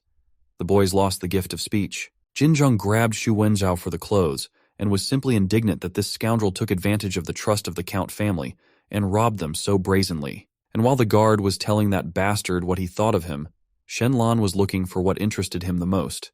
A few minutes, and he found what he needed most. This cannot be! Shu can imagine the worst Wenzhao could no longer. And while the son-in-law was pulling out a handwritten book, Shu Wenzhao kept asking him how he found this place, because even his wife had no idea about it. He said that he learned from the account book that 9 years ago he stole 20,000 jing of iron and bought 25 jing ferro tungsten. 130 people were involved in demolishing the abandoned post, but there was only this place for the throne. He even submitted the invoices for the construction of his storage to the county for payment. Really, not a drop of conscience. So Shen Lan ordered this thief to be brought back to the county palace. Then the guards asked the son-in-law what to do with this treacherous young man who had ambushed them. Shen Lan gave the order to kill him, burn him, and scatter the ashes over the sea. Then the young man began to shout that all this is not legal, because local nobles do not have the right to order officials. This is the policy of the Yue state. Shen Lan pondered. So he is really right, you can't do that. He laughed right in his son-in-law's face and shouted that the guards had no right to do that, because it would be considered treason. Then Shen Lan took out his sword, approached Shu and said that he was an outsider, because he was a son-in-law who had been accepted into the estate. So he has a legal right to take the life of this scoundrel. Another moment, and the scoundrel's head was already blown off by Shen Lan's skillful blow. The guards simply gasped when a lifeless body fell in front of them. Jin was especially surprised, Zhong, because Shen Lan's body-cutting technique was much more perfect than his. Then the son-in-law approached Jin Zhong and asked him to perform another task for him, to find one man. The midday sun burned mercilessly, and the riders went to the county palace. Shen Lan examined his fingers. Now they have blood on them. But he had no other choice. Shen Lan could not allow anyone to threaten his family's safety. He was ready for anything for their sake, even for murder. Xuanwu County began to be seen in front of the riders. They are finally home. Shu is bound and humiliated. Wenzhao was kneeling in the middle of the palace in front of the count. The guard informed the count that 11,000 gold coins had been found in the secret vault. The list of finds continued. 52 canvases of calligraphy and painting by famous people, 5 chests with jades and jewels. The count noted that his son-in-law simply saved the county from bankruptcy. The angry count, after listening to the report to the end, asked Shu Wenzhao, what can he say in his excuse? Shu Wenzhao fell to his knees and begged for mercy. He asked to remember how he had faithfully served his family for so many years. But the count was shocked by such impudence. He was so careless that he allowed such a scoundrel to grow up next to him. Zhu with such force, Wenzhao kicked, and he flew to the other end of the room. The count shouted for Shu to stop putting on a show. He was just blind when he trusted him and entrusted him with such a responsible job. He had never thought that the human heart could be so treacherous. Shu Wenzhao crawled on his knees around the room and begged for mercy. He turned to the count, then to Shen Lan. He was in such despair that he promised to be anyone, if only they would pardon him, because he was already at a respectable age. Shen Lan listened to him carefully and pondered something. And then he sharply turned his head to his father-in-law and said that Shu Wenzhao must be killed immediately. Shu Wenzhao had already realized that it was no longer worth hoping for a pardon. But the venerable teacher Lin explained to those present what to kill Shu Wenzhao under the new rules of the Yue state. They had no right. Bo Shu Wenzhao is not a servant of the county, but only his hired worker. Besides, he is a person of high social status. so the only thing they can do is send him to the ruler's residence to make a decision. Shen Lan explained that if they sent him to the residence, he would go unpunished, since, according to calculations, he appropriated 30,000 gold coins and only 11 were found in his vault, so he hides the rest of the money somewhere else. And there will definitely be enough of them to buy off and escape. And of course he sent the rest of these funds to the governor and the ruler, and his second son in the capital should be among the next graduates of the military Zhuzheng. When the count asked his son-in-law how he knew all this, Shen Lan explained that he had read all this in his book, where every gold coin he paid as a bribe was recorded. Despite the fact that no names were written in his account book, instead numbers were simply written down, but it was not difficult to guess who they belonged to. God, it is simply impossible. How can you be so mean and insolent? He simply could not understand where a man had so much meanness, because in so many years the count had never offended him. How could he afford to create such a thing? But this scoundrel just laughed in the face of everyone present. But this wretched scoundrel remembered each of his insults. 3 years ago, he asked to appoint his son to an important position in the army, but the count refused him. But the count explained that he could not appoint to a military post a person who failed the exam in martial arts and written science.